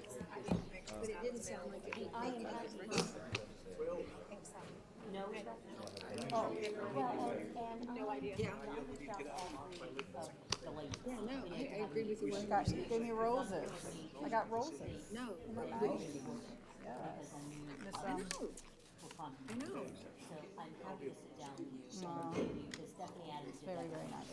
Went through all the things that I have to do, that I'm supposed to do, that I can do, because there's a lot. And what you need to do before you leave is that red folder that's on your desk, pull out and sign, because that is the end for the CFC. How do you log out of this We're thing? way behind on that. You're gonna, Crystal will have you come to the office, in the next day or two to sign all these things. Kimberly gave you that.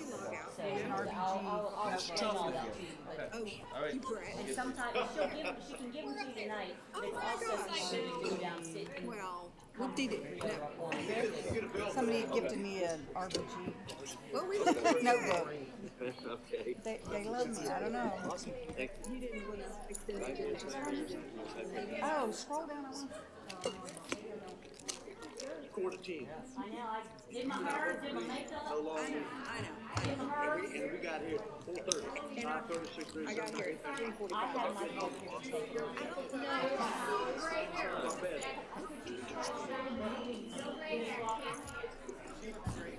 She looks great, okay, we'll take that. I haven't seen mine yet. Where's mine? All right. Again, I think you should study it. Oh, there it is, okay. Hey, better than COVID hair, man. My COVID was awful last time. Let me just tell you that I like would call the guy whenever I was on, when I was reporter at Jonestown News. we couldn't get hair done. I mean, my hair was like, I mean, it was just so thick and long. Oh, well, lucky. I mean, no, it was, and I was just, I mean, I would call it,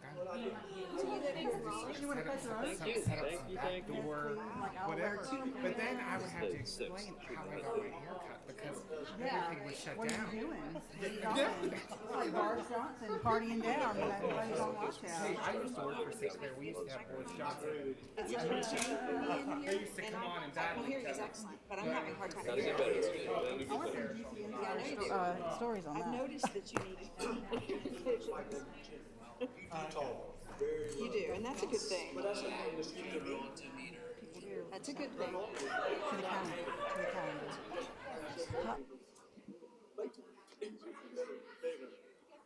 I got progressive lunch and noon. Your eyes are going too, is that what you're trying to tell us? Can you read my mind? Just smack me. Double. All right. Sign, sign. All right, buddy. No one down. All right. Look at these.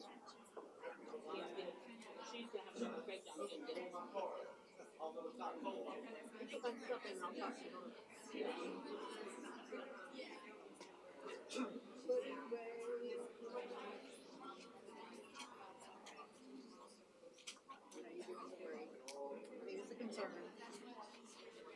Yeah, because it's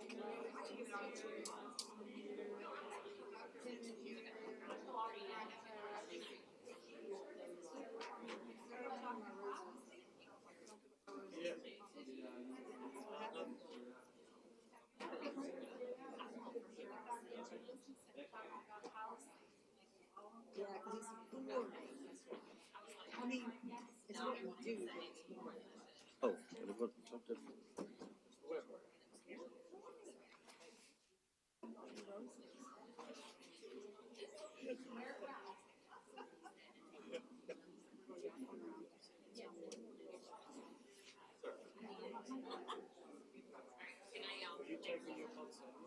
Oh, yeah, you got, the board can have, each of the board members can take one. Hey, Pat. You want the books? Oh, there, that's my other. Pat, if you want a poinsettia, take it. You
want a poinsettia? I bought one.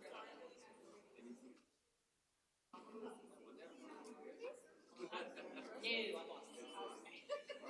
Straight up bought. I just wanted it to be festive tonight. Huh?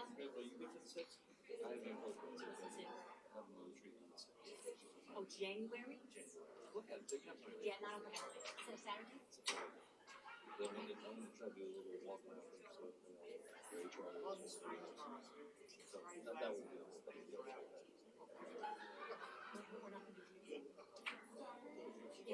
It's an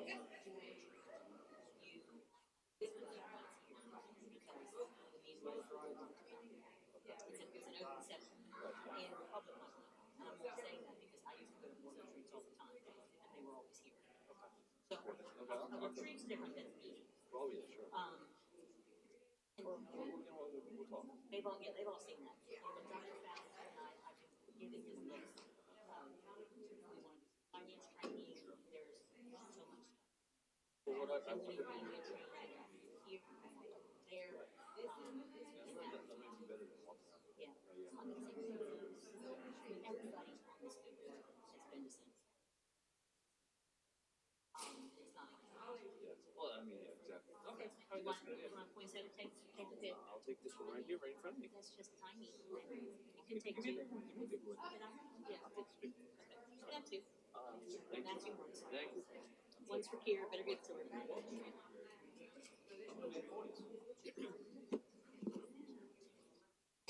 Yeah. No, that's, No, and hopefully you understood that I said new respect, not no respect. oh, yeah. At first I thought you said no respect, and I was Yeah. like, okay, thanks. No, I said new, No, new. that one thing I was calling for, the order of the day, was one of those things we discussed at our wrap. Oh, hey, come get a point set up.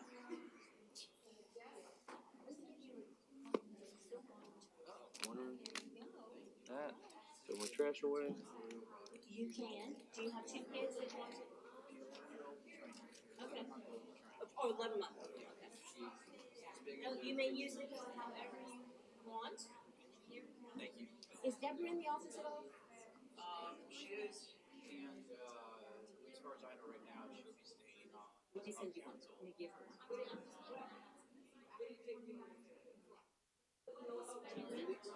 I do not know because I bought these.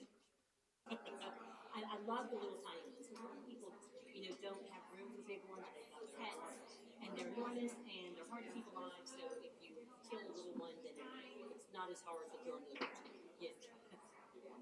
Yeah. Okay. Yes. Thanks.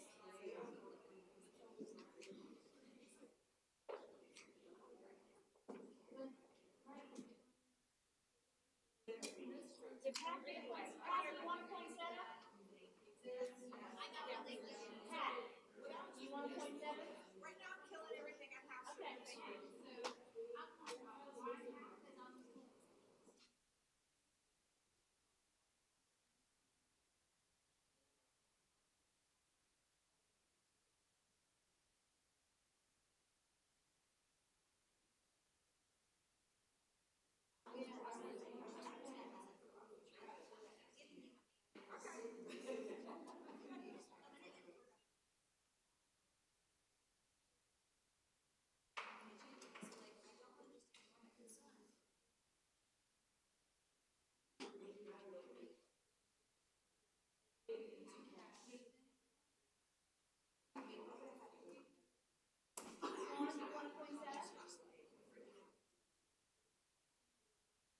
Dr. Faison, do you guys want a poinsettia? No.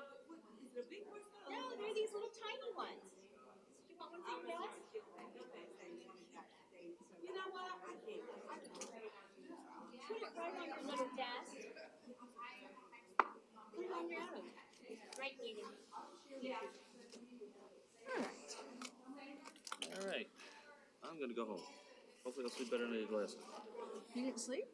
I had a wink. I had. Because of this? Yeah, exactly.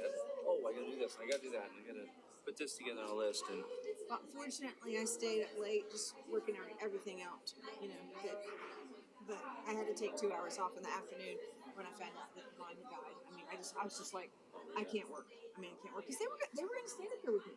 There's going to be the two of them. yeah.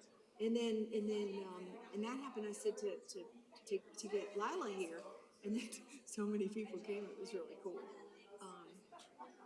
And the only way I'm going to see him again is if I go to the funeral. Yeah. And I talked to Dr. Faust about it just for a nanosecond today, and he said, well, let's see what we can do, because he has no legal guardian now, none. And I'm thinking about all the cases I've dealt with and how that works, and I don't want him reporting social services and go into social services. But if I remember this great uncle, I think he's drug dealer, him. I mean, and he's not gonna encourage his kid to go to school. Grandma was a former teacher. She was working with him on reading every afternoon. It's just a nightmare, and I just don't want him to be one of those gang members in, just a couple of years, you know? Yeah, no, for He's sure. already in the hood. So, anyway, so I just had a breath of fresh air. Oh, yeah, it sounds that way. All right.